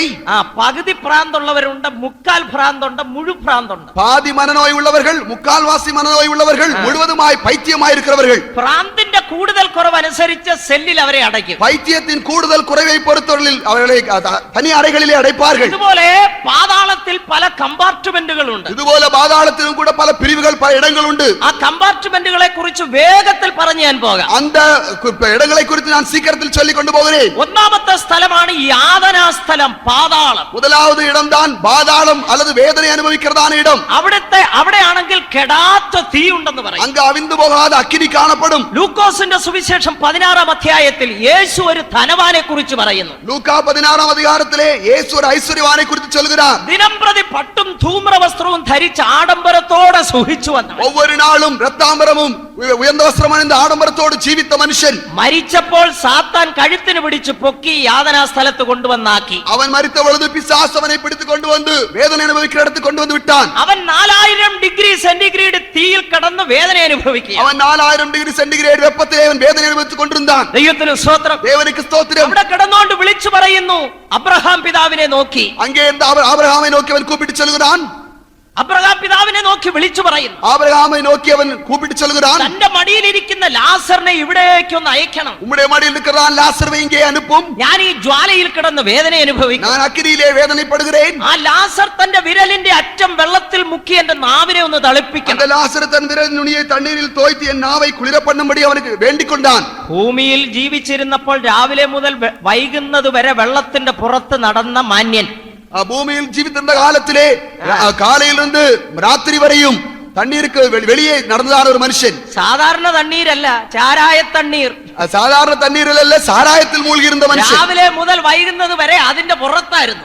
காலையிலிருந்து மாலை வரைக்கும் அந்த சாராயத்தின் பின்னால் இருந்த மனுஷனாயிருந்தான். കള്ളുഷാപ്പിൽ നിന്ന് ഇറങ്ങാതെ സ്ഥിരവാസമായിരിക്കുന്നവർ ഓർത്തോണം, ചത്താ ചെല്ലുന്ന സ്ഥലം അവിടെ തുള്ളി വെള്ളം കിട്ടുകയില്ല. கல்லுக்கடையை விட்டு வெளியே வராதிருக்கிறதான நண்பர்கள் யாராவது இருந்தால் நீங்கள் விலகிக் கொள்ள வேண்டும். நீங்கள் அந்த இடத்துக்கு போனால் ஒரு சொட்டு தண்ணீர் கூட உங்களுக்கு கிடைக்காது. ഒരു തുള്ളി വെള്ളവും ലഭിക്കാത്ത യാതനാസ്ഥലം, ஒரு சொட்டு தண்ணீர் கூட கிடைக்காத ஒரு வேதனை அனுபவிக்கிற இடம், കഠിനമായ യാതനാസ്ഥലം, பயங்கரமான வேதனை அனுபவிக்கிற இடம். ഈ ധനവാൻ ദിനംപ്രതി ആഡംബരത്തോടെ സുഖിച്ചു. இந்த ஐஸ்வர்யவான் ஒவ்வொரு நாளும் ஆடம்பரத்தோடு கூட ஜீவித்துக் கொண்டு வந்தான். ഈ ലോകത്തിൽ മാക്സിമം സുഖിക്കാവുന്നിടത്തോളം സുഖിച്ചു. இந்த உலகத்திலே எவ்வளவு சுகஜீவிதம் செய்ய முடியுமோ, எவ்வளவு அனுபவிக்க முடியுமோ அவ்வளவு அனுபவித்தான். ലോകത്തിൽ സുഖിക്കുന്നവർ ഓർത്തോണം ചെല്ലുന്ന സ്ഥലം എവിടെയായിരിക്കും. உலகத்திலே எல்லாவற்றையும் சுகபோகமாய் அனுபவிக்கிறவர்கள் போகிற இடம் எது என்கிறதை நினைவில் கொள்ள வேண்டும். ദൈവത്തിന് സ്തോത്രം. தேவனுக்கு ஸ்தோத்திரம். ചിലർക്ക് ഒരു ജോഡി സ്യൂട്ട് ഒരു ദിവസത്തേക്കേ ഉള്ളൂ. சிலருக்கு ஒரு ஜோடி சூட் ஒரே ஒரு நாளைக்கு தான் போடுவார்கள். പുതിയ ഒരു ജോഡി സൂട്ട് എടുത്താൽ ഒരൊറ്റ പ്രാവശ്യമേ അവർ ധരിക്കുകയുള്ളൂ. அவர்கள் புதியதாக ஒரு ஜோடி சூட் தைத்தால் அதை ஒரே ஒரு நாள் தான் போடுவார்கள்.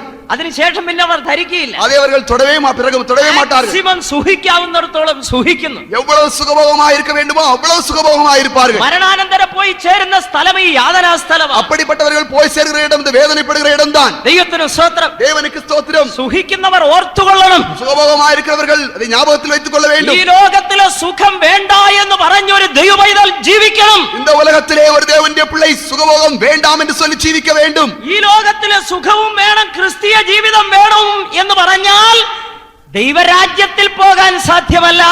അവർക്കുള്ള സ്ഥലം ഈ യാതനാ സ്ഥലമായി. இந்த உலகத்திலே சுகபோகமும் வேண்டும், கிறிஸ்தவ ஜீவியம் வேண்டும் என்று சொல்லி ஜீவித்தால் அவர்கள் தேவனுடைய ராஜ்யத்திற்கு போக முடியாது.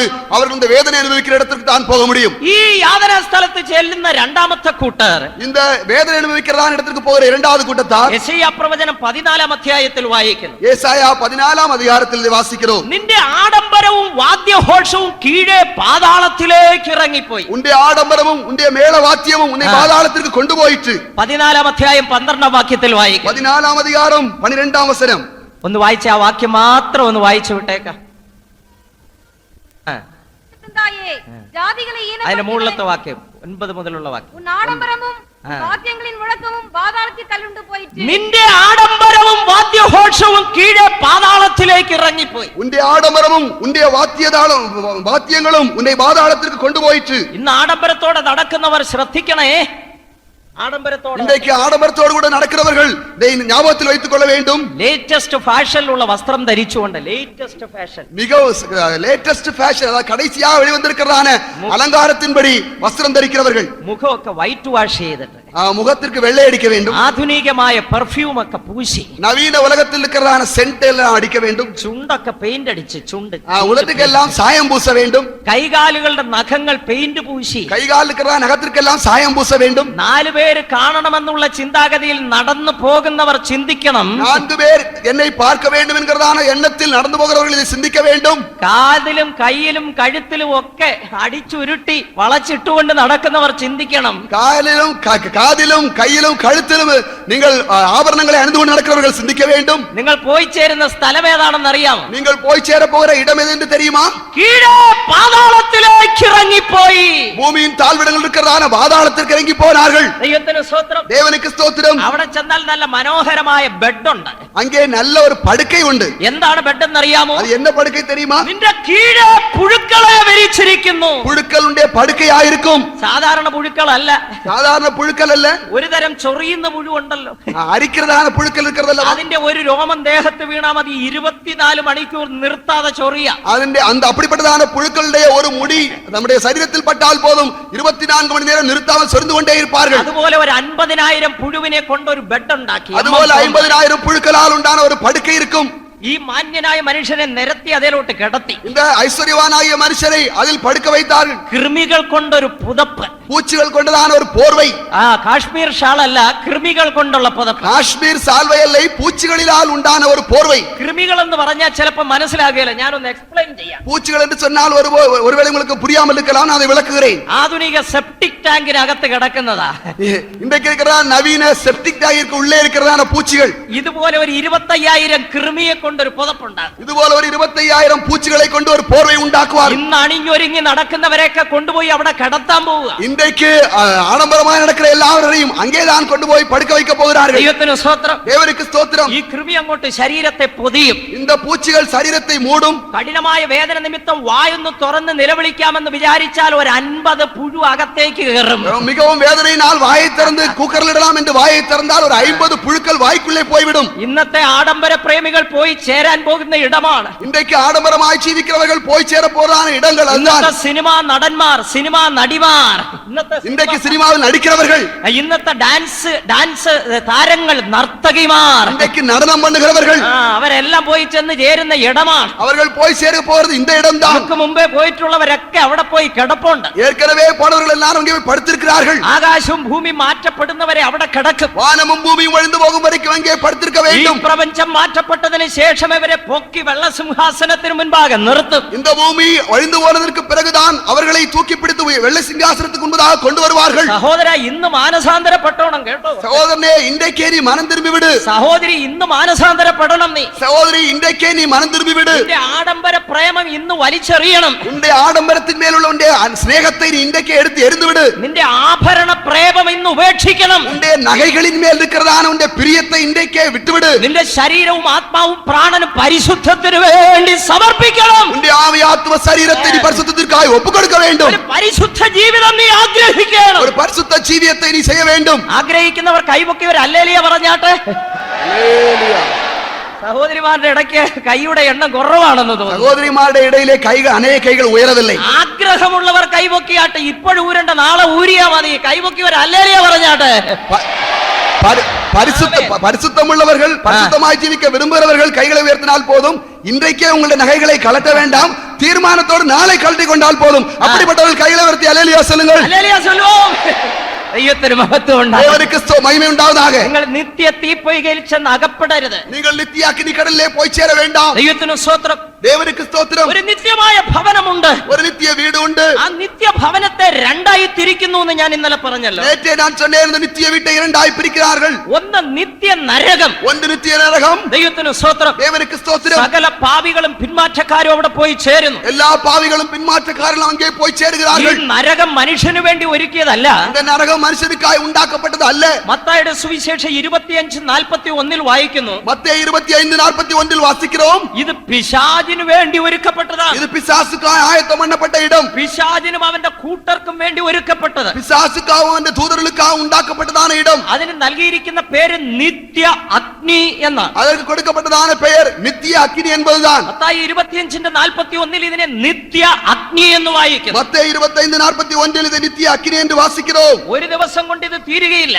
ஒரு நாளிலே இது அணைந்து போகிறதில்லை. ഒരു വർഷം കൊണ്ട് തീരുകയില്ല. ஒரு வருஷத்தில் அணைந்து போகிறதில்லை. 1,00,000 വർഷം കൊണ്ടോ 1,00,00,000 വർഷം കൊണ്ടോ തീരുകയില്ല. 1,00,000 வருஷம் கொண்டோ 1 கோடி வருஷம் கொண்டோ இந்த அக்கினி அணைந்து போக போறதில்லை. ഒരു മനുഷ്യൻ അവിടെ ചെന്ന് അകപ്പെട്ടാൽ അവന്റെ ആയുസ് മുഴുവൻ അവിടെ കഴിഞ്ഞേ മതിയാകും. ஒரு மனுஷன் அதில் போய் மாட்டிக்கொண்டால் அவன் தீர்க்ககாலமாய் நீடித்த நாட்கள் அதற்குள்ள இருந்தே ஆக வேண்டும். ഈ അഗ്നിയിൽ നിന്ന് പിന്നെ ഒരിക്കലും വിടുതലില്ല. இந்த அக்கினியிலிருந்து ஒருபோதும் விடுதலை இல்லை.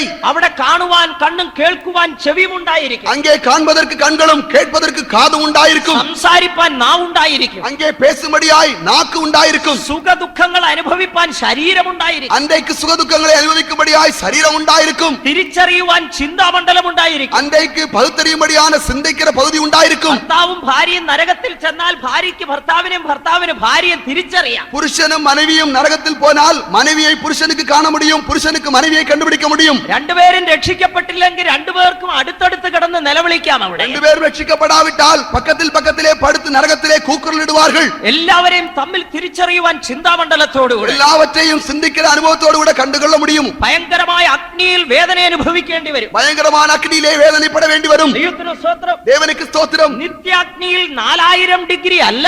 நித்திய அக்னி என்று சொல்வது 4000 டிகிரி அல்ல. അതിനേക്കാൾ 10 മടങ്ങ് ചൂടായിരിക്കും അവിടെ. அதை காட்டிலும் பல மடங்கு சூடாயிருக்கும். ചിലർ നരകമെന്ന് പറഞ്ഞ നിസാരമായി തള്ളുന്നു. சிலர் நரகம் என்று சொன்னால் அதை மிகவும் இளக்காரமாக தள்ளிவிடுகிறார்கள். അതിന്റെ ഒരു ചെറിയ ഗുണം മനസ്സിലാക്കാൻ ഞാനൊരു വഴി പറയാം. அதனுடைய சிறிய ஒரு குணத்தை புரிந்து கொள்ளும்படியாக நான் ஒரு வழி சொல்கிறேன். ഒരു തീക്കുണ്ടം ഉണ്ടാക്കണം. நீங்கள் ஒரு நெருப்பை மூட்ட வேண்டும். അത് ചിരട്ടയോ ഉമിയോ കൊണ്ടുണ്ടാക്കിയാൽ നല്ലതായിരിക്കും. നല്ല ചൂടായിരിക്കും. அதில் சிரட்டையோ அல்லது உமியோ இட்டு நல்ல சூடாயிருக்க வேண்டும். നന്നായി കത്തി ജ്വാലയാകുമ്പോൾ நன்றாக எரிந்து அது ஜுவாலையாயிருக்கும் பொழுது നിങ്ങൾ കണ്ണുമടച്ച് അതിലോട്ട് എടുത്തി ആടണം.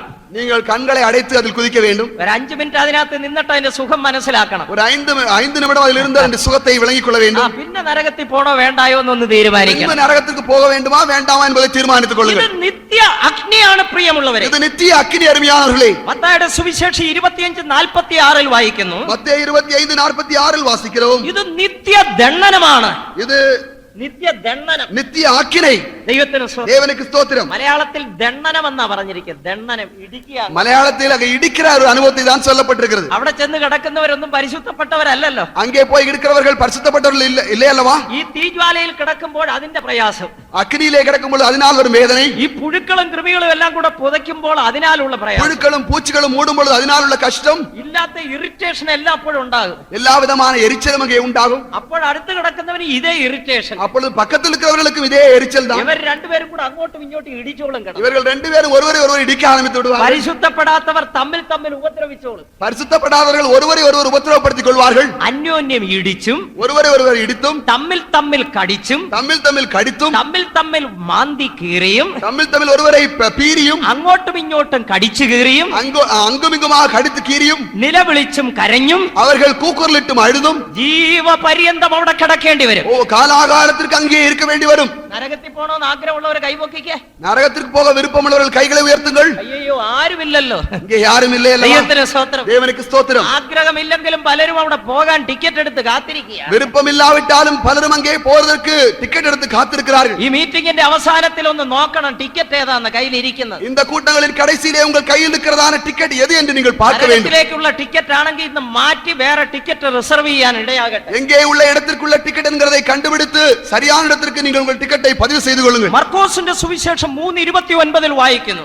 മാർക്ക് സുവിശേഷം 3:29 വാസിக்கிறோம். പരിശുദ്ധാത്മാവിന് വിരോധമായി സംസാരിക്കുന്നവൻ നിത്യശിക്ഷയ്ക്ക് അർഹനായി തീരും. പരിശുദ്ധ ആവിക്ക് വിരോധമായി പേസുகிறவன் അവൻ നിത്യ ആക്കിനിക്കുള്ളായിരിப்பான். പരിശുദ്ധാത്മാവിന് വിരോധമായി സംസാരിച്ചാൽ മതി. പരിശുദ്ധ ആവിക്ക് വിരോധമായി പേசினால் போதுം. ദൈവത്തിന് സ്തോത്രം. ദേവനുക്ക് സ്തോത്രം. ദൈവമക്കൾ ആത്മാവിൽ നിറയുമ്പോൾ, ദേവന്റെ ജനങ്ങൾ ആവിയിൽ നിറയുമ്പോൾ, അന്യഭാഷകളിൽ സംസാരിക്കുമ്പോൾ, അന്യഭാഷയിൽ പേசுമ്പോൾ, സ്വർഗീയമായ സന്തോഷത്താൽ നിറഞ്ഞ് ആനന്ദിക്കുമ്പോൾ, പരലോക സന്തോഷത്തിൽ നിറഞ്ഞ് ആനന്ദിക്കുമ്പോൾ, ഒരുത്തൻ പറയാ വെറുതെ കിടന്ന് ചാടുകയാണെന്ന്. ഒരുത്തൻ ചൊല്ലുகிறான் വീണാக കിടന്ന് കുതിக்கிறார்கள். പൈത്യക്കാരനെ പോലെ കിടന്ന് ചാടുന്നു. പൈത്യക്കാരനെ പോലെ കുതിக்கிறான். ഇത്രയും പറഞ്ഞാൽ മതി, നരകത്തിലേക്ക് ടിക്കറ്റ് റെഡി. ഇത് ഇவ்வளவு சொன்னால் போதும், നരകത്തിற்கான ടിക്കറ്റ് உங்களுக்கு ആയത്തമായിരിக்கிறது. പരിശുദ്ധാത്മാവിന് വിരോധമായി സംസാരിക്കുന്ന നിത്യശിക്ഷയുണ്ടാകും. പരിശുദ്ധാവിക്ക് വിരോധമായി പേசுகிறவர்களுக்கு நித்திய ஆக்கினை தீர்ப்பு உண்டாகும். നിത്യശിക്ഷാവധി എന്നാണ് പറയുന്നത്. അത് നിത്യ ആക്കിனை என்று தான் சொல்லப்பட்டிருக்கிறது. ഒറ്റ മനുഷ്യൻ പോലും അവിടെ ചെന്നെത്തുവാനിടയാകരുത്. ഒരു മനുഷ്യനും കൂടെ അങ്ങേ പോയി ചേര വേണ്ടാം. യേശുവിനെ രക്ഷിതാവായി സ്വീകരിക്കാത്ത എല്ലാവരും അവിടെ പോയി ചേരും. യേശുവെ രക്ഷകനായി ഏറ്റുകൊള്ളാതെ എല്ലാവരും அந்த இடத்துக்கு போவார்கள். മാനസാന്തരപ്പെടാത്ത എല്ലാവരും അവിടെ പോയി ചേരും. മനം തിരുമ്പാതെ എന്ത് മനുഷ്യനും அந்த இடத்துக்கு പോയി ചേരുവാൻ. സകല പാപികളും അവിടെ പോയി ചേരും. എല്ലാ പാപികളും അങ്ങേ പോയി ചേരുവാர்கள். എല്ലാ പിന്മാറ്റക്കാരും അവിടെ പോയി ചേരും. എല്ലാ പിന്മാറ്റക്കാരും അങ്ങേ പോയി ചേരുവാர்கள். വെളിപ്പാട് പുസ്തകം 22:15 വായിക്കുന്നു. വെളിപ്പാട് 22:15. വെളിപ്പെടുത്തൽ 22:15 വാസിக்கிறோம். നായ്ക്കൾ ക്ഷുദ്രക്കാർ. അൽസേഷൻ നായെ കുറിച്ചല്ല ഇங்கே சொல்லப்பட்ட நாய் அல்சேஷன் நாய் அல்ல. ഡോർമാനെ കുറിച്ചല്ല പറയുന്നേ. ഡോർമാൻ നായ് അല്ല. ഈ നായ എന്ന് പറയുന്നത് മനുഷ്യരാകുന്ന നായ്ക്കൾ. இந்த நாய் என்று சொல்வது മനുഷ്യരായിരിക്കുന്ന നായ്കൾ. നായുടെ സ്വഭാവമുള്ളവൻ. ഇല്ലാവിട്ടാൽ നായുടെ സ്വഭാവം ഉള്ളവர்கள். അതെന്താണെന്ന് അറിയാമോ? അതെന്താ தெரியுமா? നായ കഴിച്ചത് ഛർദിക്കും. നായ് താൻ തിന്നதை വാന്തി പണ്ണും. ഛർദിച്ചത് വീണ്ടും മട്ടൻ ബിരിയാണി കഴിക്കുന്ന സ്വാദോടെ പിന്നെയും കഴിക്കും. അത് വാന്തി പണ്ണதை മട്ടൻ ബിരിയാണി സാപ്പിടുകയാണ് രുചിയോട് കൂടെ മറുപടിയും തിന്നും. പിന്നെയും ഛർദിക്കും. പിന്നും വാന്തി എടുക്കും. പിന്നെ നല്ല കോഴി ബിരിയാണിയുടെ സ്വാദോടെ പിന്നെയും കഴിക്കും. പിൻപ് കോഴി ബിരിയാണിയുടെ രുചിയോട് കൂടെ സാപ്പിടും. ഉപേക്ഷിച്ചതിന്റെ നേരെ വീണ്ടും കൈ നീട്ടുന്നവന്റെ പേരെന്തോന്നറിയാം? വിട്ടുവിട്ടதை മറുപടിയുമായി കഴുകി തിന്നവന്റെ പേരെന്ന് தெரியுமா? ഉപേക്ഷിച്ചതിന്റെ നേരെ കൈ നീട്ടുന്നവൻ. വിട്ടുവിട്ടതിற்கு നേരാ കൈ നീട്ടുகிறവൻ. ഉപേക്ഷിച്ചതിനെ വീണ്ടും എടുക്കുന്നവൻ. വിട്ടുവിട്ടதை മറുപടിയുമായി എടുக்கிறവൻ. വേണ്ടാന്ന് പറഞ്ഞതിനെ വീണ്ടും സ്വീകരിക്കുന്നവൻ. വേണ്ടാം എന്ന് சொன்னதை മറുപടിയും ഏറ്റുകൊള്ളുகிறവൻ. അവന്റെ പേരാണ് നായ. ഡോഗ്. അവന്റെ പേർதான் നായ്. നായ്ക്കൾ ആരേലും ഇരിപ്പുണ്ടോ ഇവിടെ? ഇங்கே നായ്കൾ ഉണ്ടാ? ദൈവത്തിന് സ്തോത്രം. ദേവനുക്ക് സ്തോത്രം. പേര് കേൾക്കുന്ന തന്നെ എത്ര അറവറപ്പായിരിക്കും. அந்த പേര് കേൾക്കുമ്പോഴേ மிகவும் அருவருப்பாயிருக்கிறது. പേര് ഇഷ്ടമല്ലെങ്കിലും സ്വഭാവം ഉള്ളിലുള്ളവരുണ്ട്. പേര് ഇഷ്ടമില്ലാവിട്ടാലും அப்படிப்பட்ட സ്വഭാവം ഹൃദയത്തിലുള്ളവர்கள் ഇங்கே ഉണ്ട്. ഉപേക്ഷിച്ചതിനെ തിരിച്ചെടുക്കുന്നവർ. വിട്ടുവിട്ടதை മറുപടിയുമായി എടുக்கிறவர்கள். ഒരു കാലത്ത് പറഞ്ഞു ഞാൻ ഇനി മദ്യം ഉപയോഗിക്കുകയേയില്ല. ഒരു കാലത്തിൽ சொன்னார்கள் ഞാൻ ഇനി കുടിപ്പതേ இல்லை. ഇനി ഞാൻ സിനിമ കാണുകയേയില്ല. സിനിമ പാർപ്പതേ இல்லை. ഇല്ലെന്ന് പറഞ്ഞേച്ച് വീണ്ടും പോയിരുന്ന് തലകുലുക്കിയവരുണ്ടോ ഇതിന്റെ ഇടയ്ക്ക്? ഇല്ല എന്ന് ചൊല്ലിവിട്ട് മറുപടിയുമായി പോന്നവர்கள் നമ്മുടെ മധ്യയിലെ ഉണ്ടാ? നായ്ക്കൾക്കുള്ള സ്ഥാനം ഈ തീപ്പൊയ്കയാണ്. നായ്കൾക്കുള്ള ഇടം இந்த അഗ്നിക്കടൽ. സകല പാപികളും പിന്മാറ്റക്കാരും അവിടെ പോയി ചേരും. എല്ലാ പാപികളും പിന്മാറ്റക്കാരും അങ്ങേ പോയി ചേരുവാர்கள். ഇന്ന് രാത്രിയിൽ നിങ്ങളുടെ ജീവിതത്തെ കുറിച്ച് ഒരു ഉറപ്പുണ്ടാകട്ടെ. ഇന്ന് രാത്രിയിലെ നിങ്ങളുടെ ജീവിതത്തെ കുറിച്ച് ഒരു നിശ്ചയം ഉണ്ടാകട്ടെ. രക്ഷിക്കപ്പെടാത്തവർ ഇന്ന് രാത്രി പാപങ്ങളെ ഏറ്റുപറഞ്ഞുപേക്ഷിച്ച് യേശുവിനെ രക്ഷിതാവായി സ്വീകരിക്കാം. രക്ഷിക്കപ്പെടാത്തവർക്കും കൂടെ പാവങ്ങളെ അറിക്കை ചെയ്ത് യേശുവെ രക്ഷകനായി ഏറ്റുകൊള്ളുங்கள். ഉപേക്ഷിച്ചതിനെ തിരിച്ചെടുത്തിട്ടുണ്ടെങ്കിൽ ഇന്ന് രാത്രി അതിനെ വലിച്ചെറിയോ. വിട്ടുവിട്ടதை തിരുപ്പി എടുത്തവர்கள் இந்த രാത്രിയിലെ മറുപടിയുമായി തൂക്കി എറിയുங்கள். യേശുവിനായി ജീവിതങ്ങളെ സമർപ്പിക്കുവീൻ. യേശുവിற்காக உங்களுடைய ജീവിതങ്ങളെ ഒപ്പുകൊടുங்கள். ഇല്ലെങ്കിൽ നിത്യ തീപ്പൊയ്കയിൽ ചെന്ന് അവസാനിക്കുവാനിടയാകും. ഇല്ലാവിട്ടാൽ നിത്യാഗ്നിയിലെ പോയി ചേര വേണ്ടി വരും. നിത്യതയിലെ ഒരു സ്ഥലമാണ് നിത്യ നരകം. നിത്യത്തിന് ഒരു പകുതിதான் നിത്യ നരകം. രണ്ടാമത്തെ ഭാഗമാണ് നിത്യ സ്വർഗം. இரண்டாவது பகுதிதான் நித்திய பரலோகம். സ്വർഗം എന്ന് പറഞ്ഞാൽ ഒരു സ്ഥലമല്ല. പരലോകം എന്ന് சொன்னால் ഒരു ഇടമല്ല. പലർക്കും സ്വർഗം എന്നും നരകമെന്നും രണ്ട് സ്ഥലത്തെ കുറിച്ച് അറിയാം. പലർക്കും സ്വർഗം அல்லது പരലോകം എന്ന് சொல்லக்கூடியதான നരകം அல்லது പരലോകം എന്ന് சொல்லக்கூடியதான இரண்டு இடங்கள் മാത്രം தான் தெரியும். അതിനപ്പുറമായി ഒന്നും അറിയാൻ പാടില്ല. அதற்கு பிறகு வேறொன்றும் தெரிவதில்லை. സ്വർഗം എന്ന് പറഞ്ഞാൽ ഒരു ഇടമല്ല. പരലോകം എന്ന് சொல்வது ഒരു ഇടമല്ല. യേശു പറയുന്നു എന്റെ പിതാവിന്റെ ഭവനത്തിൽ അനേക വാസസ്ഥലങ്ങളുണ്ട്. യേശു சொல்கிறார் என் பிதாவின் வீட்டில் अनेक வாசஸ்தலങ്ങളുണ്ട്. ദൈവത്തിന് സ്തോത്രം. ദേവനുക്ക് സ്തോത്രം. ഇല്ലെങ്കിൽ ഞാൻ നിങ്ങളോട് പറയുമായിരുന്നു. ഇല്ലാവിട്ടാൽ ഞാൻ உங்களுக்கு சொல்லியிருந்திருப்பேன். എന്നാൽ ഞാൻ നിങ്ങൾക്ക് ഒരു സ്ഥലം ഒരുക്കുവാൻ പോകുന്നു. ஆனால் நான் உங்களுக்கு ஒரு ஸ்தலத்தை ஆயத்தம் பண்ண போகிறேன். യോഹന്നാന്റെ സുവിശേഷം 14:3 2ഉം 3ഉം വാക്യങ്ങളിൽ നാം അത് വായിക്കുന്നു. யோவான் சுவிசேஷம் 14 அதிகாரம் 2 3 வசனங்களிலே வாசிக்கிறோம். സ്വർഗ്ഗം എന്ന് പറഞ്ഞാൽ പ്രധാനമായി 4 സ്ഥലങ്ങളാണുള്ളത്. பரலோகத்தில் முக்கியமான 4 இடங்கள் உண்டு. ഒന്ന് പുതിയ ഭൂമി, ஒன்று புதிய பூமி, 2 പുതിയ സ്വർഗ്ഗം, இரண்டாவது புதிய வானம், 3 പുതിയ യെരൂശലേം. மூன்றாவது புதிய எருசலேம். പുതിയ യെരൂശലേമിന്റെ തലസ്ഥാനം, പുതിയ യെരൂശലേമിനുള്ളിൽ സിയോൻ. புதிய எருசலேமின் தலைநகரமாய் புதிய எருசலேமுக்குள் இருக்கிறதான சியோன். ഇങ്ങനെ 4 സ്ഥലങ്ങളായി സ്വർഗ്ഗത്തെ തിരിക്കുന്നു. இப்படியாய் பரலோகத்தை 4 இடங்களாய் பிரிக்கலாம். ഇവയെല്ലാം തെളിയിക്കുവാൻ വാക്യമുണ്ട്. இவையெல்லாம் நிரூபிக்கும்படியாய் வசனங்கள் உண்டு. വെളിപ്പാട് 21ന്റെ 1 മുതൽ 3 വരെയുള്ള വാക്യങ്ങൾ വായിച്ചാൽ வெளிப்படுத்தல் 21 அதிகாரம் 1 முதல் 3 வரை வசனங்களை வாசிக்கும் பொழுது 3 സ്ഥലങ്ങളെ കാണുവാൻ കഴിയും. அங்கே 3 இடங்களை காண முடியும். ഒന്ന് പുതിയ ഭൂമി, ஒன்று புதிய பூமி, 2 പുതിയ സ്വർഗ്ഗം, இரண்டாவது புதிய வானம், 3 പുതിയ യെരൂശലേം. மூன்றாவது புதிய எருசலேம். ദൈവത്തിന് സ്തോത്രം. தேவனுக்கு ஸ்தோத்திரம். 4ാമത് സിയോൻ എന്നുള്ള സ്ഥലം. 4வது സിയോൻ എன்கிறதான இடம். വെളിപ്പാട് 14ന്റെ 1 മുതൽ 5 വരെയുള്ള വാക്യങ്ങൾ വായിച്ചാൽ മനസ്സിലാകും. வெளிப்படுத்தல் 14 அதிகாரம் 1 முதல் 5 வரை வசனங்களை வாசித்தால் விளங்கும். സകല വിശുദ്ധന്മാരും സ്വർഗ്ഗത്തിൽ ഈ 4 സ്ഥലങ്ങളിൽ പോകും. எல்லா பரிசுத்தவான்களும் பரலோகத்தில் இந்த 4 இடங்களுக்கு போவார்கள். ദൈവത്തിന് സ്തോത്രം. தேவனுக்கு ஸ்தோத்திரம். നിങ്ങളുടെ സ്ഥലം ഏതാണെന്ന് നിർണയിച്ചോണം. நீங்கள் உங்களுடைய இடம் எது என்பதை நீங்கள் தீர்மானிக்க வேண்டும். ചിലർ വിചാരിക്കും എവിടെങ്കിലും ആകട്ടെ, സ്വർഗ്ഗത്തിൽ എവിടെങ്കിലും ഒന്ന് പോയാൽ മതി എന്ന് വിചാരിക്കുന്നു. சிலர் நினைக்கிறார்கள் பரலோகத்தில் எங்காவது ஒரு இடத்துக்கு போனால் போதும். കമ്പാർട്ട്മെന്റ് തെറ്റിക്കയറരുത് കേട്ടോ.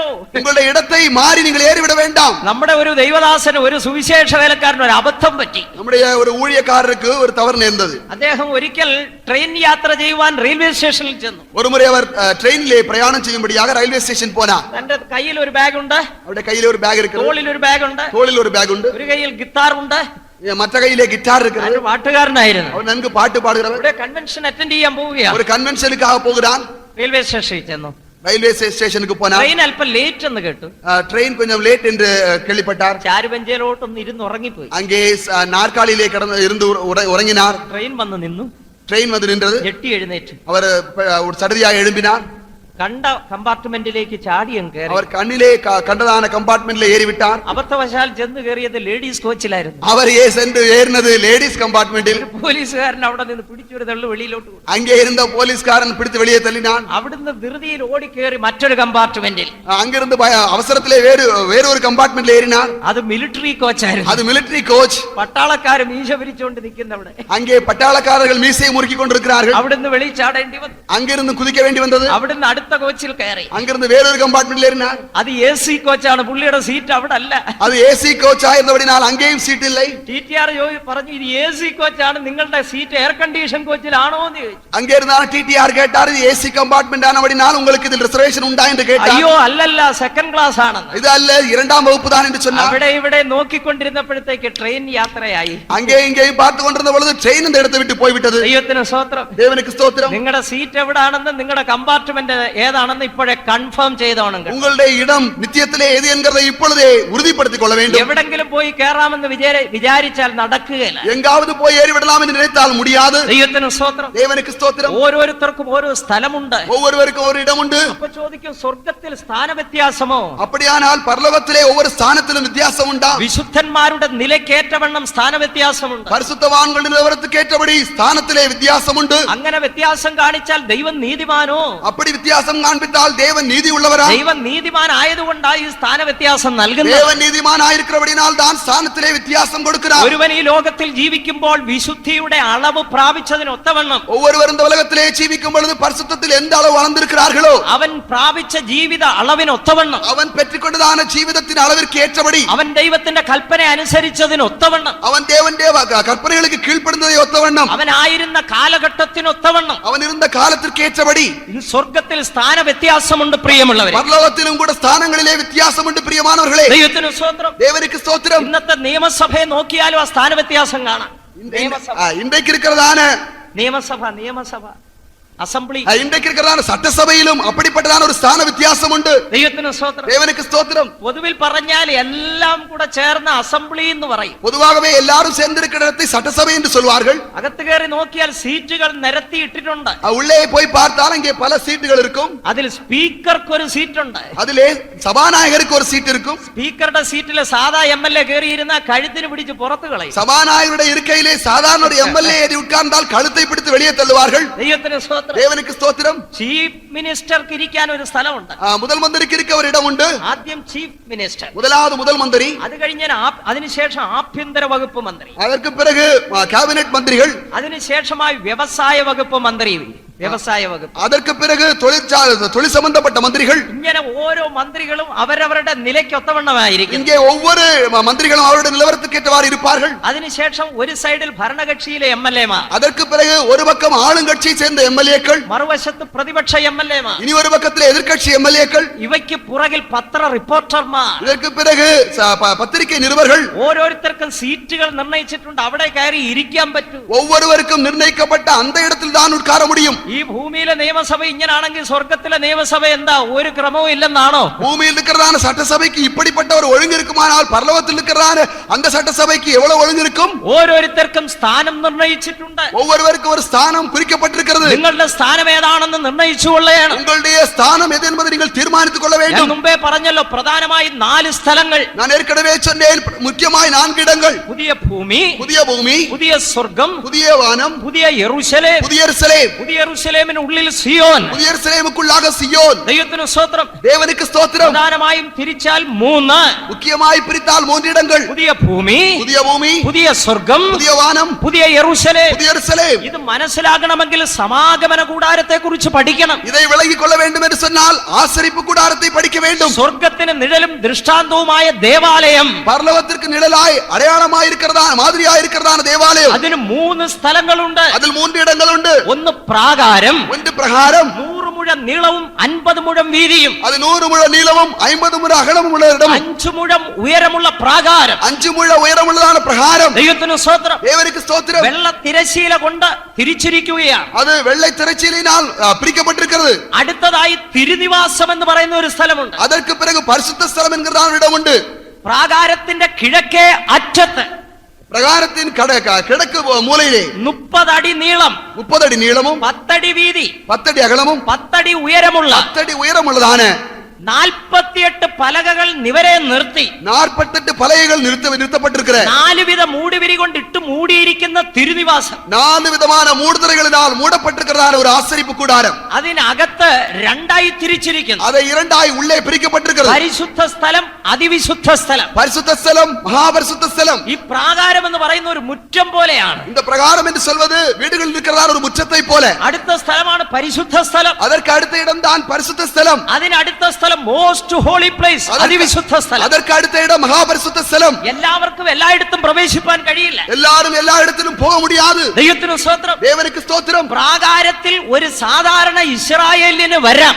ஒரு பிரகாரத்திலே ஒரு சாதாரண இஸ்ரவேலுக்கு வர முடியும். പരിച്ഛേദന ഏറ്റ ഒരു ഇസ്രായേലിയൻ, പരിച്ഛേദന விருத்தசேதனம் செய்யப்பட்டதான இஸ்ரவேலன், ഒരു ഇസ്രായേലിന് പ്രാകാരത്തിൽ വരാം. ஒரு இஸ்ரவேலன் பிரகாரத்தில் வர முடியும். അവൻ അവിടെ നിന്നുകൊണ്ട് തിരുനിവാസം കാണാം. அவன் அங்கே இருந்து அந்த கூடாரத்தை காண முடியும். ദൈവത്തിന് സ്തോത്രം. தேவனுக்கு ஸ்தோத்திரம். അകത്തോട്ട് കടക്കണമെങ്കിൽ ബുദ്ധിമുട്ടാണ്. ஆனால் உள்ளே போக மிக கடினமான காரியம். ഈ പ്രാകാരം നിത്യതയിലെ പുതിയ ഭൂമിക്ക് നിഴലാണ്. இந்த பிரகாரம் நித்தியத்திலே புதிய பூமிக்கு அடையாளமாய் இருக்கிறது. ഈ പരിച്ഛേദന എന്ന് പറയുന്നത് മാനസാന്തരത്തിന് നിഴലാണ്. இங்கே சொல்லப்பட்டதான விருத்தசேதனம் என்று சொல்வது இது மனந்திரும்புதலுக்கு அடையாளமாய் இருக்கிறது. പരിച്ഛേദനയാകുന്ന മാനസാന്തരം മാത്രം കൈക്കൊണ്ടവർക്ക് മരണാനന്തരം നിത്യതയിൽ പുതിയ ഭൂമി.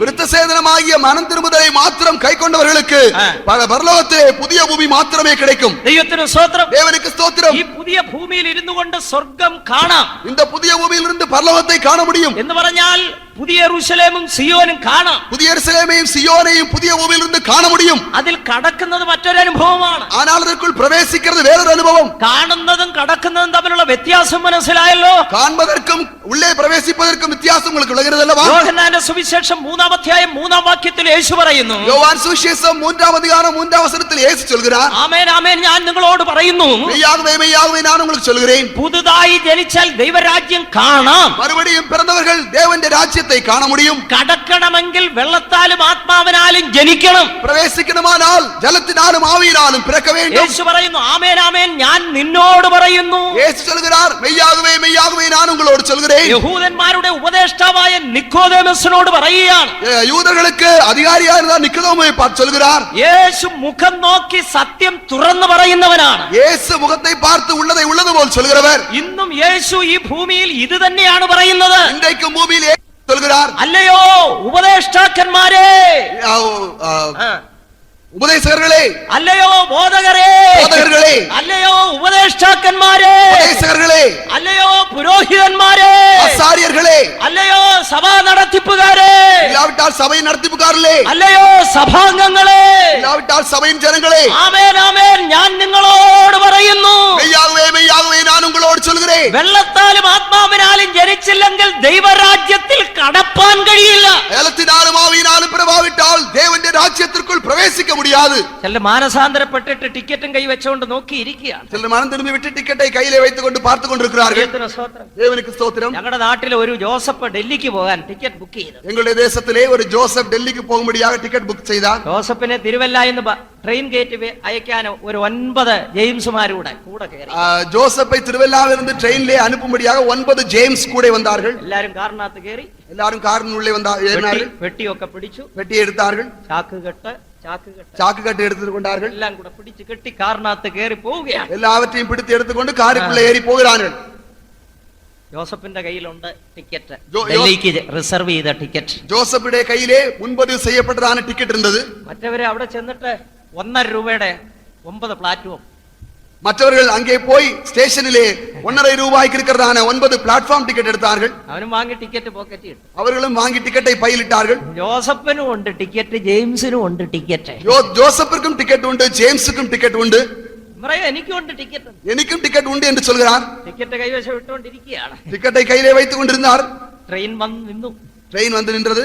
ജോസഫും ചാക്കും പെട്ടിയും എല്ലാം പിടിച്ച് ട്രെയിനകത്തോട്ട് വെച്ച്, ജോസഫ് ചാക്കും പെട്ടിയും എല്ലാവற்றையும் പിടിച്ച് ട്രെയിനുക്കുള്ളിൽ ഏറിനാർ. അവന്റെ കയ്യിലുണ്ട് റിസർവ് ചെയ്ത ടിക്കറ്റ്. അവരുടെ കയ്യിലെ റിസർവ് ചെയ്യപ്പെട്ടതാണ് ടിക്കറ്റ് ഉണ്ട്. യാത്ര അയക്കാൻ പോയവൻ ടിക്കറ്റും കൈവച്ചോണ്ട്, പ്ലാറ്റ്ഫോം ടിക്കറ്റും കൈവച്ചോണ്ട് ഇവിടെ നിന്നുണ്ട് കൈവീശി ടാറ്റാ പറഞ്ഞോണ്ട് എടുത്തയക്കണേ. പ്ലാറ്റ്ഫോം ടിക്കറ്റ് வைத்துக்கொண்டு வழி அனுப்பும்படியாய் போன ஆள் பிளாட்ஃபார்ம்ல நின்றுകൊണ്ട് கையை அசைத்து நீ கடிதம் போட வேண்டும் என்று சொன்னார். മാനസാന്തരത്തിന്റെ പ്ലാറ്റ്ഫോം ടിക്കറ്റും കൈവച്ചോണ്ട് ഇരിക്കുക, ചെല്ല സ്വർഗത്തിൽ പോകുന്നു. மனம் திரும்புதலின் அந்த பிளாட்ஃபார்ம் டிக்கெட்டை மாத்திரம் வைத்துக்கொண்டு பரலோகத்திற்குள் நீங்கள் போக முடியாது. ദൈവത്തിന് സ്തോത്രം. தேவனுக்கு ஸ்தோத்திரம். യേശു വരുമ്പോൾ ഞാനും പോകുമെന്നാ പറയുന്നത്. இயேசு வரும்பொழுது நானும் போவேன் என்று தான் சொல்கிறார்கள். പറന്നു പോകാൻ ചിറകടിച്ച് കാത്തിരിക്കുകയാണ്. பறந்து போகும்படியாய் சிறகடித்து காத்துக் கொண்டிருக்கிறார்கள். ടിക്കറ്റ് ഏതാന്ന് നോക്കണം. உங்களுக்கு இருக்கிறதான டிக்கெட் என்ன டிக்கெட் என்று பார்க்க வேண்டும். മാനസാന്തരത്തിന്റെ പ്ലാറ്റ്ഫോം ആണോ കയ്യിൽ ഇരിക്കുന്നത് നോക്കണം. உங்களுடைய கையிலே இருப்பது மனம் திரும்புதல்ங்கறதான பிளாட்ஃபார்ம் டிக்கெட் தானா என்பதை பார்க்க வேண்டும். ദൈവത്തിന് സ്തോത്രം. தேவனுக்கு ஸ்தோத்திரம். റിസർവ് ചെയ്തിരിക്കുന്ന മുഴുവൻ തുകയും കൊടുത്ത് റിസർവ് ചെയ്തിരിക്കുന്ന ഒരു ടിക്കറ്റ് നിങ്ങളുടെ കയ്യിലുണ്ടോ നോക്കണം. முழு பணமும் செலுத்தி ரிசர்வ் செய்திருக்கிறதான டிக்கெட் உங்களுடைய கரத்திலே உண்டா என்பதை பார்க்க வேண்டும். പുതിയ യെരൂശലേം എന്ന് പറയുന്ന ദൈവസിംഹാസനത്തിൽ എത്തണമെങ്കിൽ, പുതിയ യെരൂശലേം എന്ന് சொல்கிறதான தேவனுடைய சிங்காசனத்தில் போய் சேர வேண்டும். യേശുവിന്റെ വരവിൽ എടുത്തുകൊള്ളപ്പെടണമെങ്കിൽ, യേശുവിൻ വരുകയിൽ എടുത്തുകൊള്ളപ്പെട വേണ്ടുമാനാൽ, തിരശ്ശീലയ്ക്ക് അകത്ത് പോകണമെങ്കിൽ, തിരശ്ശീലയ്ക്കുള്ளாக போக வேண்டுமானால், ദൈവം ഇരിക്കുന്നിടത്ത് പോകണമെങ്കിൽ, தேவன் இருக்கிற இடத்திற்கு போக வேண்டுமானால், നിങ്ങൾ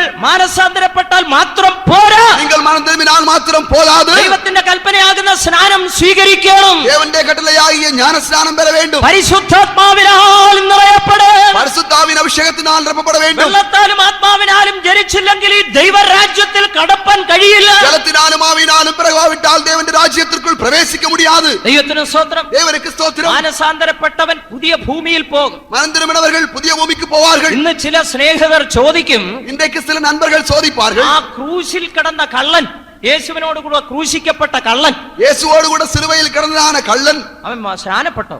അവൻ ஞானஸ்நானம் എടുത്താനാ? അവൻ അന്യഭാഷ പറഞ്ഞു? അവൻ അന്യഭാഷ പേസിനാനാ?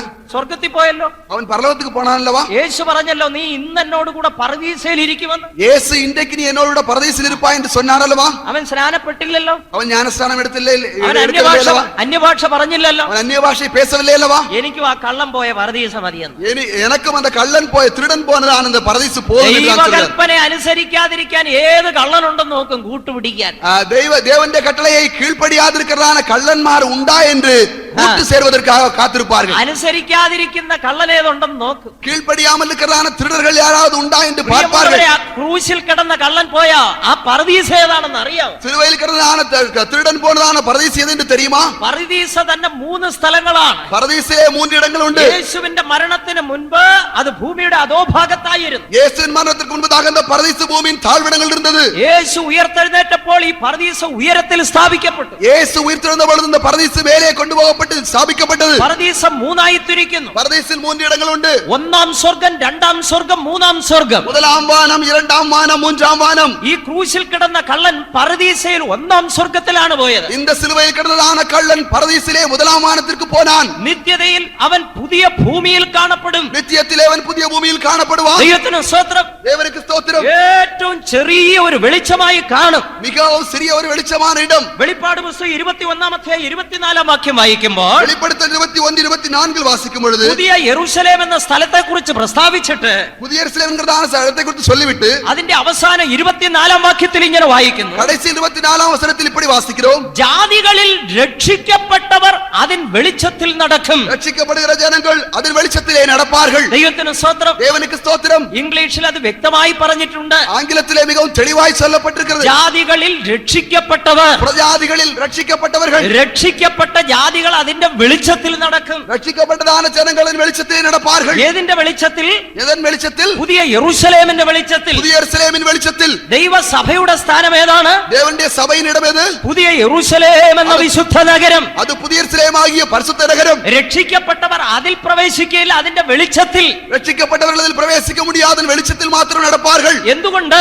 எதனால்? അവർ രക്ഷിക്കപ്പെട്ടെങ്കിലും പിന്നെയും ജാതികളായി ശേഷിക്കുന്നു. அவர்கள் ரட்சிக்கப்பட்டிருந்தாலும் கூட பிரஜாதிகளைப் போல ஜீவிக்கிறார்கள். ദൈവത്തിന് സ്തോത്രം. தேவனுக்கு ஸ்தோத்திரம். മാനസാന്തരപ്പെട്ടിട്ടും ജാതികളെ പോലെ, மனந்திரும்பி விட்டும் பிரஜாதிகளைப் போல இருக்கிறார்கள். രക്ഷിക്കപ്പെടുന്നത് കൊണ്ട് ജാതികൾ എന്നുള്ള സ്വഭാവം മാറ്റപ്പെടുന്നില്ല. ரட்சிக்கப்பட்டதினால் பிரஜாதிகளுடைய சுபாவம் மாற்றப்படுகிறதில்லை. ഈ ജാതികൾ എന്നുള്ള സ്വഭാവം മാറ്റപ്പെടണമെങ്കിൽ இந்த பிரஜாதிகளுடைய சுபாவம் மாற்றப்பட வேண்டுமானால் പരിശുദ്ധാത്മാവാകുന്ന തീയാൽ ശുദ്ധീകരിക്കപ്പെടണം. பரிசுத்தாவியாகிய அக்கினியினால் சுத்திகரிக்கப்பட வேண்டும். റോമലേഖനം 15:15 അതാണ് വായിക്കുന്നത്. ரோமர் 15:15 வாசிக்கிறோம். ജാതികൾ എന്ന വഴിപാട് പരിശുദ്ധാത്മാവിനാൽ വിശുദ്ധീകരിക്കപ്പെട്ടിട്ട് பிரஜாதியாராகிய பலி பரிசுத்தாவினால் பரிசுத்தமாக்கப்பட்டு ദൈവത്തിന് സ്തോത്രം. தேவனுக்கு ஸ்தோத்திரம். മാനസാന്തരം കൊണ്ട് മാത്രം തൃപ്തി അടഞ്ഞാൽ പിന്നെയും നിങ്ങൾ ജാതികളാണ്.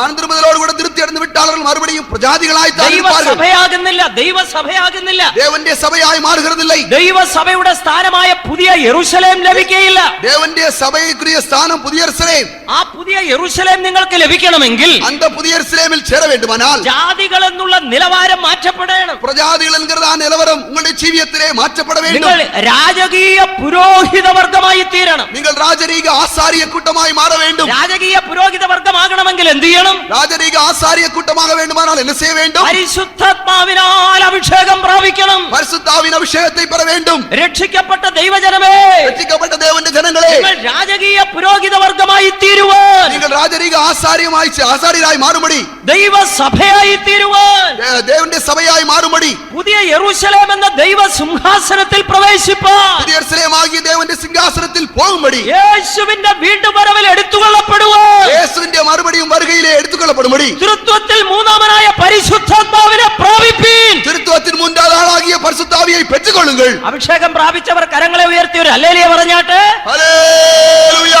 ദൈവത്തിന് മഹത്വം ഉണ്ടാകട്ടെ. தேவனுக்கு மகிமை உண்டாவதாக. ഇരിക്കുന്നവരിൽ ഭൂരിഭാഗവും പരിശുദ്ധാത്മാവിനെ പ്രാപിച്ചവർ. இங்கே இருக்கிறவர்களில் அதிகமான பேர் பரிசுத்தாவின் அபிஷேகத்தை பெற்றவர்கள். അഭിഷേകം പ്രാപിച്ച നിങ്ങൾ ഇനി ജാതികളല്ല. அபிஷேகம் பெற்ற நீங்கள் இனி பிரஜாதிகள் அல்ல. ദൈവത്തിന് സ്തോത്രം. தேவனுக்கு ஸ்தோத்திரம். ഉയർന്ന ജാതിയെന്നോ താണ ജാതിയെന്നോ വ്യത്യാസമില്ല. உயர்ந்த ஜாதி தாழ்ந்த ஜாதி என்கிற வித்தியாசம் இல்லை. വെളുത്തതെന്നോ കറുത്തതെന്നോ വ്യത്യാസമില്ല. வெளுத்தானென்றோ கருப்பனென்றோ வித்தியாசம் இல்லை. നിങ്ങളെല്ലാവരും വിശുദ്ധ സഹോദരന്മാരായിരിക്കുന്നു. நீங்கள் எல்லாரும் பரிசுத்த சகோதரராய் இருக்கிறீர்கள். രാജകീയ പുരോഹിത വർഗമായിരിക്കുന്നു. ராஜரீக ஆசாரிய கூட்டமாய் இருக்கிறீர்கள். അവർക്ക് മാത്രമേ പുതിയ യെരൂശലേമിൽ സ്ഥാനമുള്ളൂ. அவருக்கு மாத்திரமே புதிய எருசலேமில் இடம் உண்டு. ദൈവം നമ്മെ രാജകീയ പുരോഹിത വർഗമാക്കിയതിനാൽ, വിശുദ്ധ സഹോദരന്മാരാക്കിയതിനാൽ വീണ്ടും കരകളെ ഉയർത്തി ഒരു ഹല്ലേലൂയ പറഞ്ഞോട്ടെ. ഹല്ലേലൂയ. ദൈവത്തിന് മഹത്വം ഉണ്ടാകട്ടെ. தேவனுக்கு மகிமை உண்டாவதாக. ഇതെത്ര ശ്രേഷ്ഠമേറിയ ഒരു പദവിയാണ്. இது எவ்வளவு ஒரு மேன்மையான பதவியாய் இருக்கிறது. നിങ്ങൾ ആരാണ്? நீங்கள் யார்? രാജാക്കന്മാർ. ராஜாக்கள். അഭിഷേകം പ്രാപിച്ചവർ വീണ്ടും കൈ ഉയർത്തി ഒരു ഹല്ലേലൂയ പറഞ്ഞാട്ടെ. ഹല്ലേലൂയ. നിങ്ങൾ ആരാണ്? நீங்கள் யார்? നിങ്ങൾ രാജാക്കന്മാർ. நீங்கள் ராஜாக்கள். ദൈവത്തിന് സ്തോത്രം. தேவனுக்கு ஸ்தோத்திரம். സാധാരണ മനുഷ്യരല്ല, രാജാക്കന്മാർ. நீங்கள் சாதாரண ஆட்கள் அல்ல, ராஜாக்கள். നമ്മുടെ രാജാക്കന്മാരുടെ രാജാവായി ഒരുവനുണ്ട്. நம்முடைய ராஜாக்களுடைய ராஜா ஒருவர் உண்டு.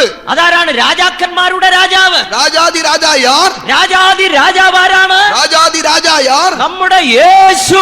அவர் நம்முடைய இயேசு. അവൻ രാജാക്കന്മാരുടെ രാജാവ്. அவர் ராஜாக்களுக்கு ராஜாவாயிருக்கிறார். നാം രാജാക്കന്മാർ, நாம் രാജാക്കൾ, യേശു രാജാക്കന്മാരാകുന്ന നമ്മുടെ രാജാവ്. യേശു ആക പോകുന്നതാണ് നമുക്ക് രാജാവായിരിക്കുന്നത്. ദൈവത്തിന് സ്തോത്രം. ദേവനുക്ക് സ്തോത്രം. രാജാവ് ഉള്ളയിടത്ത് രാജകോലാഹലമുണ്ട്. രാജാവ് ഉള്ളയിടത്ത് രാജകോലാഹലം. രാജാ ഇരിക്കുന്നതാണ് ഇടത്തിലെ കോലാഹലമുണ്ട്. രാജകോലാഹലമുണ്ട്. രാജാവുടെ കോലാഹലങ്ങളുണ്ട്. ദൈവത്തിന് സ്തോത്രം. ദേവനുക്ക് സ്തോത്രം. അവിടെ ജയത്തിന്റെ ഉല്ലാസത്തിന്റെ ഘോഷമുണ്ട്. അങ്ങേ ജയത്തിന് ആനന്ദത്തിന് മുഴക്കമുണ്ട്. രാജാതി രാജാവ് നമ്മുടെ നടുവിലുണ്ട്. രാജാതി രാജാ നമ്മുടെ മധ്യയിലേ ഇരിക്കുകയാണ്. നാം രാജാക്കന്മാരായിരിക്കുന്നു. നാം രാജാക്കളായിരിക്കുന്നു. വീണ്ടും ഒരു ജയത്തിൻ ഘോഷം ഹല്ലേലൂയ 3 പ്രാവശ്യം പറഞ്ഞാട്ടോ. ഹല്ലേലൂയ, ആമേൻ, ഹല്ലേലൂയ, ആമേൻ. ഹല്ലേലൂയ. ദൈവത്തിന് മഹത്വം ഉണ്ടാകട്ടെ. ദേവനുക്ക് മഹിമ ഉണ്ടാവதாக. ഈ ഷെനായി നഗറിലുള്ള എല്ലാവരും ഈ രാജാക്കന്മാരെന്നുള്ള അനുഭവത്തിലേക്ക് വരണം. അതാണ് ഞങ്ങളുടെ ഉദ്ദേശം. ഷെനായി നഗറിൽ இருக்கிறதான എല്ലാവരും ராஜாக்கள் என்கிறதான அனுபவத்திற்கு வர வேண்டும் என்பதுதான் எங்களுடைய நோக்கம். നിങ്ങളെ പെന്തിക്കോസുകാരാക്കാനല്ല, உங்களை பெந்தேகோஸ்தேக்காரர்களாய் மாற்றும்படியாக அல்ல. ദൈവത്തിന് സ്തോത്രം. கர்த்தருக்கு ஸ்தோத்திரம். ചിലർ വിചാരിക്കും 4 ദിവസത്തെ കൺവെൻഷൻ ദേശത്തുള്ള എല്ലാരും പെന്തിക്കോസുകാരാണ്. சிலர் நினைக்கிறார்கள் 4 நாட்கள் கன்வென்ஷன் வைத்து தேசத்தில் இருக்கிறதான எல்லாவரையும் பெந்தேகோஸ்தேக்காரர்களாய் மாற்றுகிறார்கள். പെന്തിക്കോസിൽ ചേർക്കാൻ, பெந்தேகோஸ்தே சபையில் சேர்க்கும்படியாய். പെന്തിക്കോസ് സഭയിൽ ചേർക്കാറില്ല ഞങ്ങൾ. பெந்தேகோஸ்தே சபையில் சேர்க்கும்படியாக நாங்கள் வரவில்லை. ദൈവത്തിന് സ്തോത്രം. தேவனுக்கு ஸ்தோத்திரம். പിന്നെ എന്തിനാണ് ഞങ്ങൾ വന്നിരിക്കുന്നത്? எதற்காக நாங்கள் வந்திருக்கிறோம்? 4 ദിവസത്തെ കൺവെൻഷൻ എന്തിനാണ്? இந்த 4 நாட்களுடைய கன்வென்ஷன் எதற்காக? ഈ ദേശവാസികളെ രാജാക്കന്മാരാക്കി തരും. தேசத்தின் ஜனங்களை ராஜாக்களாய் மாற்றும்படியாக. Hallelujah, hallelujah. ദൈവത്തിന് സ്തോത്രം. தேவனுக்கு ஸ்தோத்திரம். രാജാക്കന്മാരാകാൻ ഇഷ്ടമില്ലാത്തവർ ആരെങ്കിലും ഉണ്ടെന്ന് കൈ തൂക്കിയാട്ടെ. ராஜாக்களாய் மாற இஷ்டம் இல்லாதவர்கள் കരങ്ങളെ ഉയർത്തുകൾ. ദൈവത്തിന് സ്തോത്രം. ആരുമില്ല. ദേവനുക്ക് സ്തോത്രം. യാരുമില്ല. എല്ലാവർക്കും രാജാക്കന്മാരായി തീരും. എല്ലാവർക്കും രാജാക്കളായി മാറ வேண்டும். പരിശുദ്ധാത്മാവിന്റെ അഭിഷേകത്താൽ രാജാക്കളാകുന്നു. പരിശുദ്ധാവിന്റെ അഭിഷേകത്താൽ രാജാക്കളായി മാറുகிறார்கள். അവർ പുതിയ യെരൂശലേമിൽ സ്ഥാനം പ്രാപിക്കുന്നു. അവர்கள் പുതിയ യെരൂശലേമിലെ കാണപ്പെടുவார்கள். ദൈവത്തിന് സ്തോത്രം. ദേവനുക്ക് സ്തോത്രം. എന്നാൽ രക്ഷിക്കപ്പെട്ട ജാതികൾ, ஆனால் രക്ഷിക്കപ്പെട്ട പ്രജാതികൾ ഈ പ്രാകാരത്തിൽ അഥവാ പുതിയ ഭൂമിയിൽ നിന്നുകൊണ്ട് ഈ ദൈവരാജ്യം കാണുന്നു. പുതിയ ഭൂമിയിൽ ഇருந்து അവர்கள் தேவனுடைய ராஜ்யத்தை காண்பார்கள். ജാതികളിൽ രക്ഷിക്കപ്പെട്ടവർ അതിൻ വെളിച്ചത്തിൽ നടക്കും. പ്രജാതികൾ മധ്യയിൽ രക്ഷിക്കപ്പെട്ടവர்கள் പുതിയ യെരൂശലേമിൻ വെളിച്ചത്തിலே നടപ്പാர்கள். അപ്പോൾ ചിലര് പറയും എനിക്ക് കടക്കണ്ട, ദൂരെ നിന്ന് കണ്ടാ മതിയെന്ന്. ചിലർ சொல்வார்கள் நான் அதற்குள் பிரவேசிக்க வேண்டாம், தூரத்திலிருந்து பார்த்தால் போதும். ദൈവത്തിന് സ്തോത്രം. ദേവനുക്ക് സ്തോത്രം. തിരുവല്ലായിലെ ഒരു പാരമ്പര്യ ക്രിസ്തീയ കുടുംബത്തിൽ ഒരിക്കൽ സുവിശേഷം പറയാൻ പോയി. തിരുവല്ലാവിലെ ഒരു പാരമ്പര്യ ക്രിസ്തവ കുടുംബത്തിലെ സുവിശേഷം சொல்ல போயிருந்தேன். അവിടെ ഒരു നല്ല പ്രായമായ അമ്മച്ചി ഉണ്ടായിരുന്നു. அங்கே வயதான ஒரு அம்மச்சி இருந்தார்கள். അവിടെ അമ്മച്ചി മാനസാന്തര അനുഭവം കൊണ്ട് തൃപ്തിയായി ഇരിക്കുകയാണ്.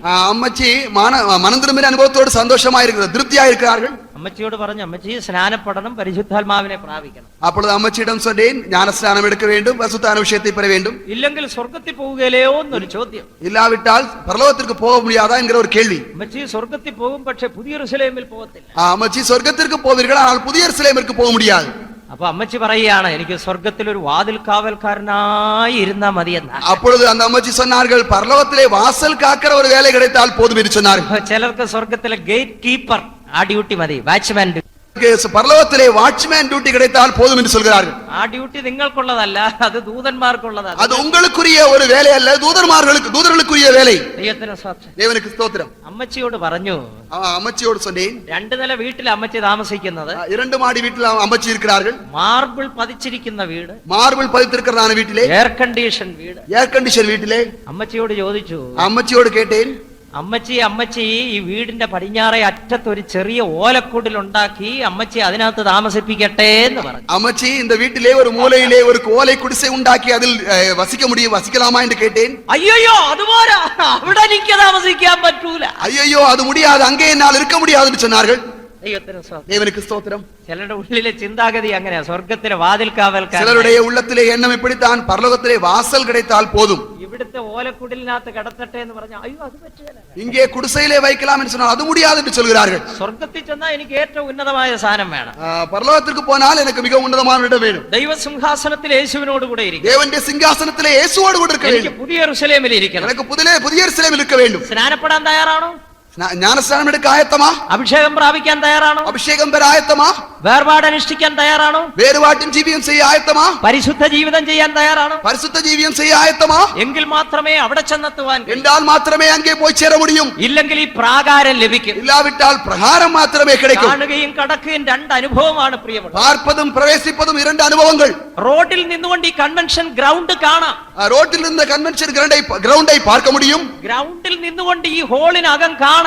கிரவுண்டில் இருந்து இந்த ஹாலின் உள்ளே பார்க்க முடியும். പക്ഷെ അകത്ത് കിടക്കുന്നത് വേറൊരു അനുഭവം. ஆனால் உள்ளே வருவது வேறொரு அனுபவம். ദൈവത്തിന് സ്തോത്രം. தேவனுக்கு ஸ்தோத்திரம். പ്രാകാരം എന്ന് പറയുന്നത് ഏറ്റവും പുറകിലുള്ള സ്ഥലമാണ്. பிரகாரம் என்று சொல்வது மிகவும் வெளியே இருக்கிறதான ஒரு இடம். അത് പുതിയ ഭൂമിക്ക് നിഴൽ. அது புதிய பூமிக்கு நிழலாய் இருக்கிறது. രക്ഷിക്കപ്പെട്ടവർ അവിടെ പ്രവേശിക്കും. ரட்சிக்கப்பட்டவர்கள் மாத்திரம் அங்கே போவார்கள். രണ്ടാമത്തെ സ്ഥലമാണ് പുതിയ സ്വർഗ്ഗം. இரண்டாவது இடம் தான் புதிய வானம். അത് പുതിയ നിയമസഭയ്ക്കുള്ള സ്ഥലമല്ല. அது புதிய ஏற்பாட்டு சபைக்குள்ள இடமல்ல. പുതിയ നിയമസഭയ്ക്കുള്ള സ്ഥലം പുതിയ യെരൂശലേമും സിയോനുമാണ്. புதிய ஏற்பாட்டு சபைக்குள்ள இடம் புதிய எருசலேமும் சியோனும். നിഴലായ സമാഗമന കൂടാരത്തെ നാം പഠിക്കുമ്പോൾ, நிழலாக நாம் ஆசரிப்பு கூடாரத்தை படிக்கும் பொழுது, ദൈവം തേജസ്സിൽ ഇറങ്ങി വസിക്കുന്ന പ്രാകാരത്തിലല്ല, தேவன் மகிமையோடு இறங்கி வாசம் பண்ணுவது பிரகாரத்தில் அல்ல, പരിശുദ്ധ സ്ഥലത്തുമല്ല, பரிசுத்த ஸ்தலத்திலும் அல்ல, തിരശ്ശീലയ്ക്കകത്ത് മോസ്റ്റ് ഹോളി പ്ലേസ്, അതിവിശുദ്ധ സ്ഥലം, திரசீலைக்குள்ளே மகா பரிசுத்த ஸ்தலத்திலே, അവിടെയാണ് ദൈവം തേജസ്സിൽ ഇറങ്ങി വസിക്കുന്നത്. அங்கேதான் தேவனுடைய மகிமை வாசம் பண்ணுகிறது. ദൈവത്തിന്റെ ഷെഖൈന കാണണമെങ്കിൽ തിരശ്ശീലയ്ക്കകത്ത് പോകണം. தேவனுடைய ஷெக்கைனா மகிமையை பார்க்க வேண்டுமானால் திரசீலைக்குள்ளே போக வேண்டும். ഇതുപോലെ തന്നെ സ്വർഗത്തിൽ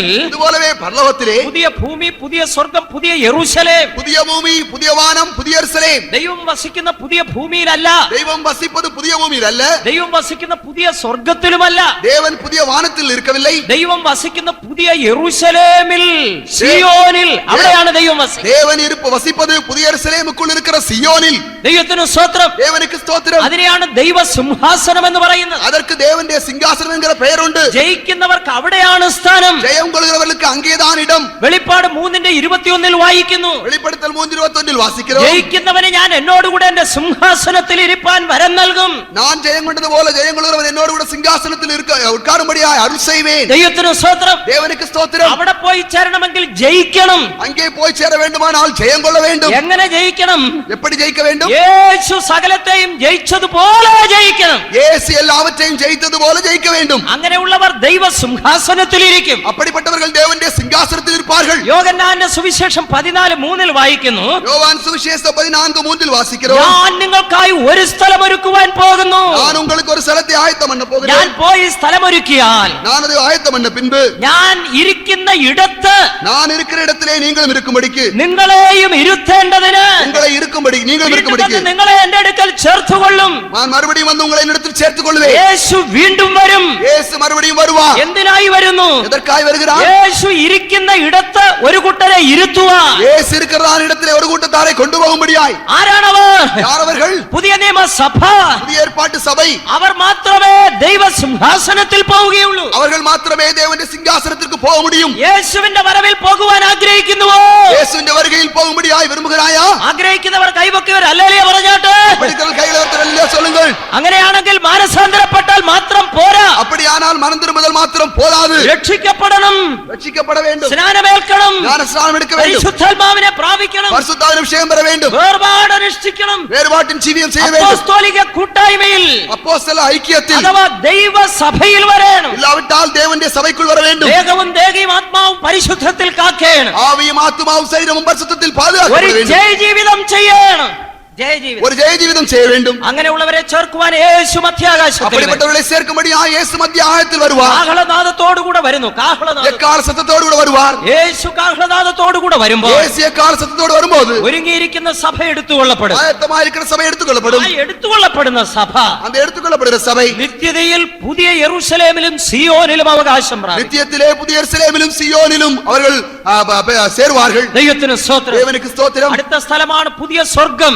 அடுத்த இடம்தான் புதிய வானம். പഴയ നിയമകാല വിശുദ്ധന്മാർക്കുള്ള அது സ്ഥലമാണ്. பழைய ஏற்பாட்டு கால பரிசுத்தவான்களுக்குள்ள இடம். ദൈവത്തിന് സ്തോത്രം. தேவனுக்கு ஸ்தோத்திரம். സഭയിൽ കൈവിടപ്പെട്ട രക്തസാക്ഷികളായി മരിക്കുന്നവർക്കുമുള്ള സ്ഥലം. சபையில் கைவிடப்பட்ட சாட்சிகளாய் மரிக்கிறவர்களுக்கு அந்த இடம் உண்டு. ഇവയെല്ലാം വിവരിക്കുവാൻ വളരെയേറെ സമയം ആവശ്യമാണ്. இதெல்லாம் விவரிக்கும்படி அதிக நேரம் அவசியம். ദൈവത്തിന് സ്തോത്രം. தேவனுக்கு ஸ்தோத்திரம். പുതിയ യെരൂശലേമിന് ഉള്ളിൽ ഒരു സ്ഥലമുണ്ട്. புதிய எருசலேமுக்குள்ளாக ஒரு இடம் உண்டு. അതാണ് ക്യാപിറ്റൽ, തലസ്ഥാനം. அதுதான் தலைநகரம். അവിടെയാണ് ദൈവം തേജസ്സിൽ വസിക്കുന്നത്. அங்கேதான் மகிமையின் தேவன் வாசம் பண்ணுகிறார். സിയോൻ. அது சியோன். അവിടെ പോകുന്ന ഒരു കൂട്ടരുണ്ട്. அங்கே போகிற ஒரு கூட்டர் உண்டு. വെളിപ്പാട് 14:1 മുതൽ 5 വരെ. வெளிப்படுத்தல் 14 அதிகாரம் 1 முதல் 5 வரை. കുഞ്ഞാടിനോടുകൂടെ സിയോൻ മലയിൽ 144,000. ஆட்டுக்குட்டியானவரோடு கூட சியோனிலே 144,000 பேர். നെറ്റിയിൽ പിതാവിൻ നാമം എഴുതപ്പെട്ടവർ, நெற்றியிலே பிதாவின் நாமம் தரிக்கப்பட்டு, പുത്രന്റെ നാമം എഴുതപ്പെട്ടവർ, குமாரனுடைய நாமம் எழுதப்பட்டு, ഭൂമിയിൽ നിന്നും മനുഷ്യരുടെ ഇടയിൽ നിന്നും വിലയ്ക്ക് വാങ്ങപ്പെട്ടവർ, பூமியிலிருந்து மனுஷரிருந்து வேறுபிரிக்கப்பட்டு, സിംഹാസനത്തിന് മുൻപാകെ കളങ്കമില്ലാത്തവർ, சிங்காசனத்துக்கு முன்பதாக குற்றமற்றவர்களாய், മാലിന്യപ്പെടാതെ ജീവിതം സൂക്ഷിച്ചവർ, தீட்டுப்படாமல் தங்களுடைய ஜீவியத்தை காத்துக் கொண்டவர்கள், ദൈവത്തിന് സ്തോത്രം. தேவனுக்கு ஸ்தோத்திரம். അവർ സിയോനിൽ നിൽക്കും. அவர் சீயோனில் അത് இருக்கும். പുതിയ നിയമ ശുശ്രൂഷകരാണ്. அது புதிய ஏற்பாட்டு ஊழியர்கள். 1-ാം നൂറ്റാണ്ട് തുടങ്ങി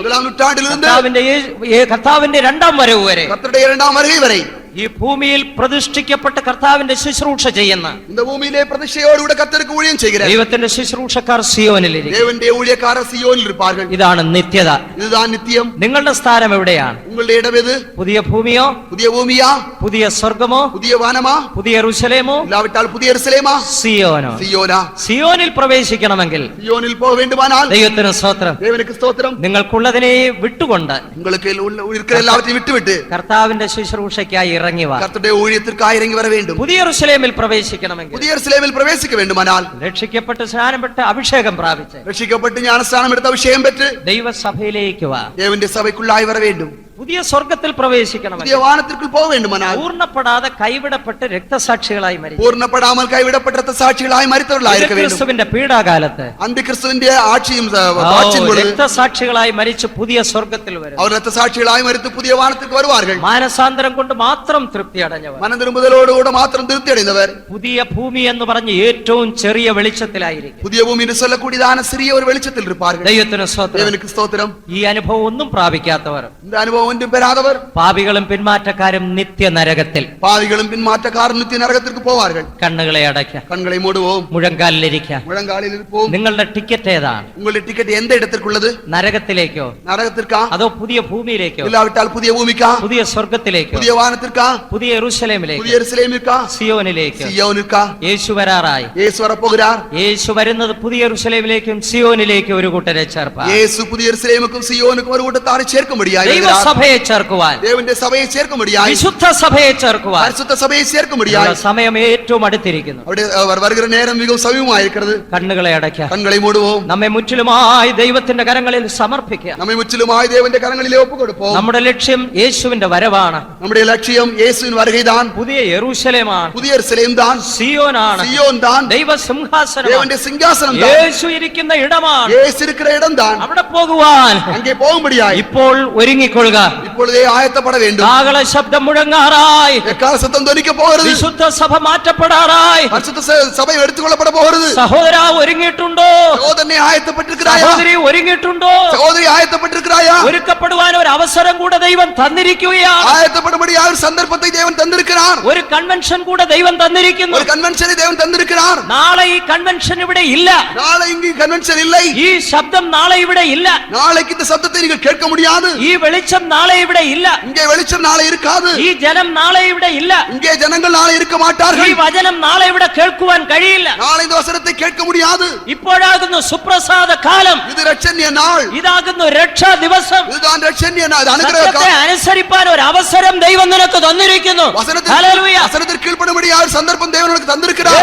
യേശുവിന്റെ വരവിൽ പോകുവാൻ, இயேசுவின் வருகையில் போகும்படியாக ഒരുക്കപ്പെടുവാൻ ഒരു അവസരം തന്നിരിക്കുന്നു. ஆயத்தப்படும்படியாக ஒரு சந்தர்ப்பம் கொடுத்திருக்கிறார். രക്ഷിക്കപ്പെട്ടിട്ടില്ലാത്ത സഹോദര, ரட்சிக்கப்படாத சகோதரனே, ഇന്ന് രാത്രി നിന്റെ ഹൃദയ കവാടം യേശുവിനായി തുറക്കാം. இந்த ராத்திரியிலே உன் இருதய கதவுகளை இயேசுவினாய் திறப்பாயாக. നിന്റെ ജീവിതം യേശുവിനായി പ്രതിഷ്ഠിക്കാം. உன்னுடைய ஜீவிதத்தை இயேசுவுக்காய் பிரதிஷ்டை செய்வாயாக. ദൈവത്തിന്റെ കൽപ്പന അനുസരിച്ചിട്ടില്ലാത്ത സഹോദരങ്ങളെ, தேவனுடைய கற்பனைகளுக்கு கீழ்ப்படியாத சகோதரர்களே, ഇന്ന് രാത്രിയിൽ നിങ്ങളുടെ ജീവിതങ്ങളെ ദൈവകൽപ്പന അനുസരിപ്പാൻ പ്രതിഷ്ഠിക്കാം. இந்த ராத்திரியிலே தேவனுடைய கற்பனைகளுக்கு கீழ்ப்படியும்படியாக உங்களுடைய ஜீவிதங்களை பிரதிஷ்டை செய்யுங்கள். അഭിഷേകം പ്രാപിച്ചിട്ടില്ലാത്തവരെ, அபிஷேகம் பெறாதவர்களே, പരിശുദ്ധാത്മാവിനെ പ്രാപിപ്പാൻ ആഗ്രഹിക്കുക. பரிசுத்தாவின் அபிஷேகத்தை பெற்றுக்கொள்ள வாஞ்சியுங்கள். ദൈവത്തിന്റെ ആത്മാവ് നമ്മുടെ നടുവിലുണ്ട്. தேவனுடைய ஆவியானவர் നമ്മുടെ மத்தியிலே உண்டு. ഇന്ന് രാത്രിയിൽ അവർ നിങ്ങളെ അഭിഷേകം ചെയ്യുവാൻ ആഗ്രഹിക്കുന്നു. இந்த ராத்திரியிலே அவர் உங்களை அபிஷேகம் செய்ய விரும்புகிறார். അഭിഷേകം പ്രാപിച്ചവർ തങ്ങളുടെ ശക്തിയെ പുതുക്കിക്കൊള്ളുവീൻ. அபிஷேகம் பெற்றவர்களுடைய சக்தியை வல்லமையை புதுப்பித்துக் கொள்ளுங்கள். നമ്മുടെ കൺവെൻഷൻ ആത്മാവിൽ അവസാനിക്കട്ടെ.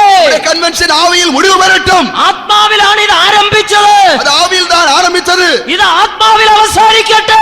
ஆவியில் முடிவு பெறட்டும். ഹല്ലേലൂയ. ഹല്ലേലൂയ. ആത്മാവിൽ അവസാനിക്കട്ടെ. ஆவியில் இது முடிவு பெறட்டும். ആത്മാവിൽ നിറഞ്ഞുകൊണ്ട് നമുക്ക് ഈ ഹോൾ വിട്ട് കടന്നു പോകാം. ആത്മാവിൽ നിറഞ്ഞുകൊണ്ട് ஆவியில் நிறைந்து கொண்டு நாம் ഈ ഹോൾ വിട്ട് കടന്നു പോകാം. ஹாலை விட்டு வெளியே போவோம். ആത്മാവിൽ നിറഞ്ഞ് ഈ കൺവെൻഷൻ വിട്ടു പോകാം. ஆவியிலே நிரம்பி கன்வென்ஷனை முடித்து போவோம். ഒരു 2 നിമിഷം എല്ലാവരും ദൈവാത്മാവിൽ നിറയപ്പെടാം. ഹല്ലേലൂയ. 2 நிமிஷ நேரம் தேவனுடைய ஆவியினால் நிரப்பப்படுவோம். ദൈവത്തിന്റെ ആത്മാവ് എവിടെയുണ്ടോ അവിടെ സ്വാതന്ത്ര്യമുണ്ട്. தேவன் கர்த்தருடைய ஆவி எங்கே அங்கே விடுதலை உண்டு.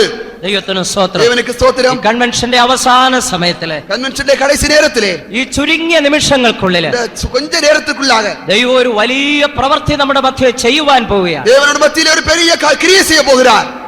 പ്രാർത്ഥിച്ചുകൊണ്ടിരിക്കുമ്പോൾ തന്നെ ദൈവശക്തി നമ്മുടെ മധ്യേ നിഴലിടും. ജപിച്ചു കൊണ്ടിരിക്കുമ്പോൾ ദേവന്റെ വല്ലമൈ നമ്മുടെ മധ്യയെ ഇറങ്ങും. രോഗികളായി കടന്നു വന്നിരിക്കുന്നവരാരെങ്കിലും ഉണ്ടെങ്കിൽ, വ്യാധിയസ്തர்களായ ആളുകൾ കടന്നു വന്നിരിപ്പാറലാനാൽ, ഇന്ന് രാത്രിയിൽ സൗഖ്യമാക്കുന്ന ദൈവം നമ്മുടെ മധ്യത്തിലുണ്ട്. രാത്രിയിലെ സുഖമാക്കുന്ന ദൈവം നമ്മുടെ മധ്യയിലേ ഉണ്ട്. നമ്മുടെ രോഗങ്ങളെ വ്യാധികളെ ചുമന്ന യേശു നമ്മുടെ നടുവിലുണ്ട്. നമ്മുടെ വ്യാധികളെ ചുമന്ന യേശു നമ്മുടെ മധ്യയിലേ ഉണ്ട്. നമ്മെ ഉയിർപ്പിക്കുന്ന പരിശുദ്ധാത്മാവ് നമ്മുടെ നടുവിലുണ്ട്. നമ്മെ ഉയിർപ്പിക്കുന്ന പരിശുദ്ധാത്മാവ് നമ്മുടെ മധ്യയിലേ ഉണ്ട്. നിങ്ങൾ വിശ്വസിക്കുമ്പോൾ നിങ്ങൾക്ക് സൗഖ്യം പ്രാപിപ്പാൻ കഴിയും. നിങ്ങൾ വിശ്വാസിത്താൽ സുഖത്തെ പെറ്റുകൊള്ള മുടിയും. ഒരു പാസ്റ്ററോ ഒരു സുവിശേഷ വേലക്കാരനോ നിങ്ങളുടെ മേൽ കൈവയ്ക്കണമെന്നില്ല. ഒരു പാസ്റ്ററോ ഒരു ഊഴിയക്കാരനോ ഉங்கள் മേൽ കൈവയ്ക്ക വേണ്ടുമെന്ന് இல்லை. നിങ്ങളുടെ രോഗമുള്ള ഭാഗത്ത് നിങ്ങളുടെ കരങ്ങൾ തന്നെ വെച്ചാൽ മതി. உங்கள் வியாதி இருக்கிற இடத்திலே உங்களுடைய கரங்களை வையுங்கள். നിങ്ങളുടെ കരങ്ങളെ വെച്ചുകൊണ്ട് നിങ്ങൾ പ്രാർത്ഥിക്കുക. உங்களுடைய கைகளை வைத்து நீங்கள் ஜெபம் பண்ணுங்கள். ദൈവമേ, നീ സൗഖ്യമാക്കുന്ന ദൈവമാണ്. ദേവനേ, നീ സുഖമാക്കുന്ന ദേവൻ. യേശുവേ, നീ എന്റെ രോഗങ്ങളെ ക്രൂശിൽ വഹിച്ചല്ലോ. യേശുവേ, എന്റെ വ്യാധിക്കായി നീ സിലുവയിൽ മരിത്തീരല്ലവാ. എന്റെ പാപങ്ങളെ ക്ഷമിച്ച് ഇന്ന് എനിക്ക് സൗഖ്യം തരണമേ.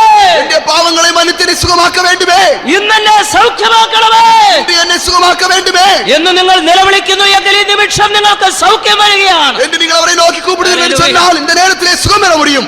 രക്ഷിപ്പാൻ കഴിയാതവണ്ണം അവന്റെ കരം കുറുകിയിട്ടില്ല. രക്ഷിക്ക കൂടാതവണ്ണം ഒരു കരം കുറുകി പോവില്ലേ. കേൾപ്പാൻ കഴിയാതവണ്ണം അവന്റെ ചെവി മന്ദവുമായിട്ടില്ല. കേൾക്ക കൂടാതവണ്ണം അവന്റെ ചെവികൾ മന്ദമാകവില്ലേ. ഹൃദയം പൊട്ടിക്കര നിന്റെ നിലവിളി അവൻ കേൾക്കുന്നു. ഹൃദയം നൊറുങ്ങി ആളുകതാണ് സഹോദരനെ, ഉന്റെ സത്തത്തെ അവർ കേൾക്கிறாർ. സഹോദരി, നിന്റെ കണ്ണുനീർ അവർ കാണുന്നുണ്ട്. സഹോദരി, ഉന്റെ കണ്ണീർ അവർ കാണുகிறாർ. നിന്റെ ഹൃദയത്തിന്റെ വേദന അവൻ കാണുന്നുണ്ട്. ഹൃദയത്തിന്റെ വേദന അവർ കാണുகிறாർ. ദീർഘനാളായി നീ ശരീരത്തിൽ വേദന അനുഭവിക്കുകയാണ്. നീണ്ട നാட்களாய் ശരീരത്തിലെ വേദനപ്പെട്ടുകൊണ്ടിരിക്കുകയായി. കരുണയുള്ള കർത്താവ് നിന്റെ സമീപത്ത് നിൽക്കുകയാണ്. കരുണയുള്ള ദേവന്റെ അരികാമയിൽ ഇരിക്കുകയാർ. അവന്റെ കരം നിന്നെ തൊടുകയാണ്. അവന്റെ കൈ ഉന്നെ തൊട്ടുകൊണ്ടിരിക്കുന്നത്. നിന്നെ സൗഖ്യമാക്കുന്നു. അവർ ഉന്നെ സുഖമാക്കുകയാർ. നിന്റെ സൗഖ്യത്തെ പ്രാപിച്ചുകൊള്ളുക. നീ സുഖത്തെ പെറ്റുകൊള്ളുവായാക. സൗഖ്യത്തെ പ്രാപിച്ചുകൊള്ളുക. സുഖത്തെ പെറ്റുകൊള്ളുവായാക. നിന്റെ സൗഖ്യത്തെ പ്രാപിച്ചുകൊള്ളുക. ഉന്റെ സുഖത്തെ നീ പെറ്റുകൊള്ളുവായാക.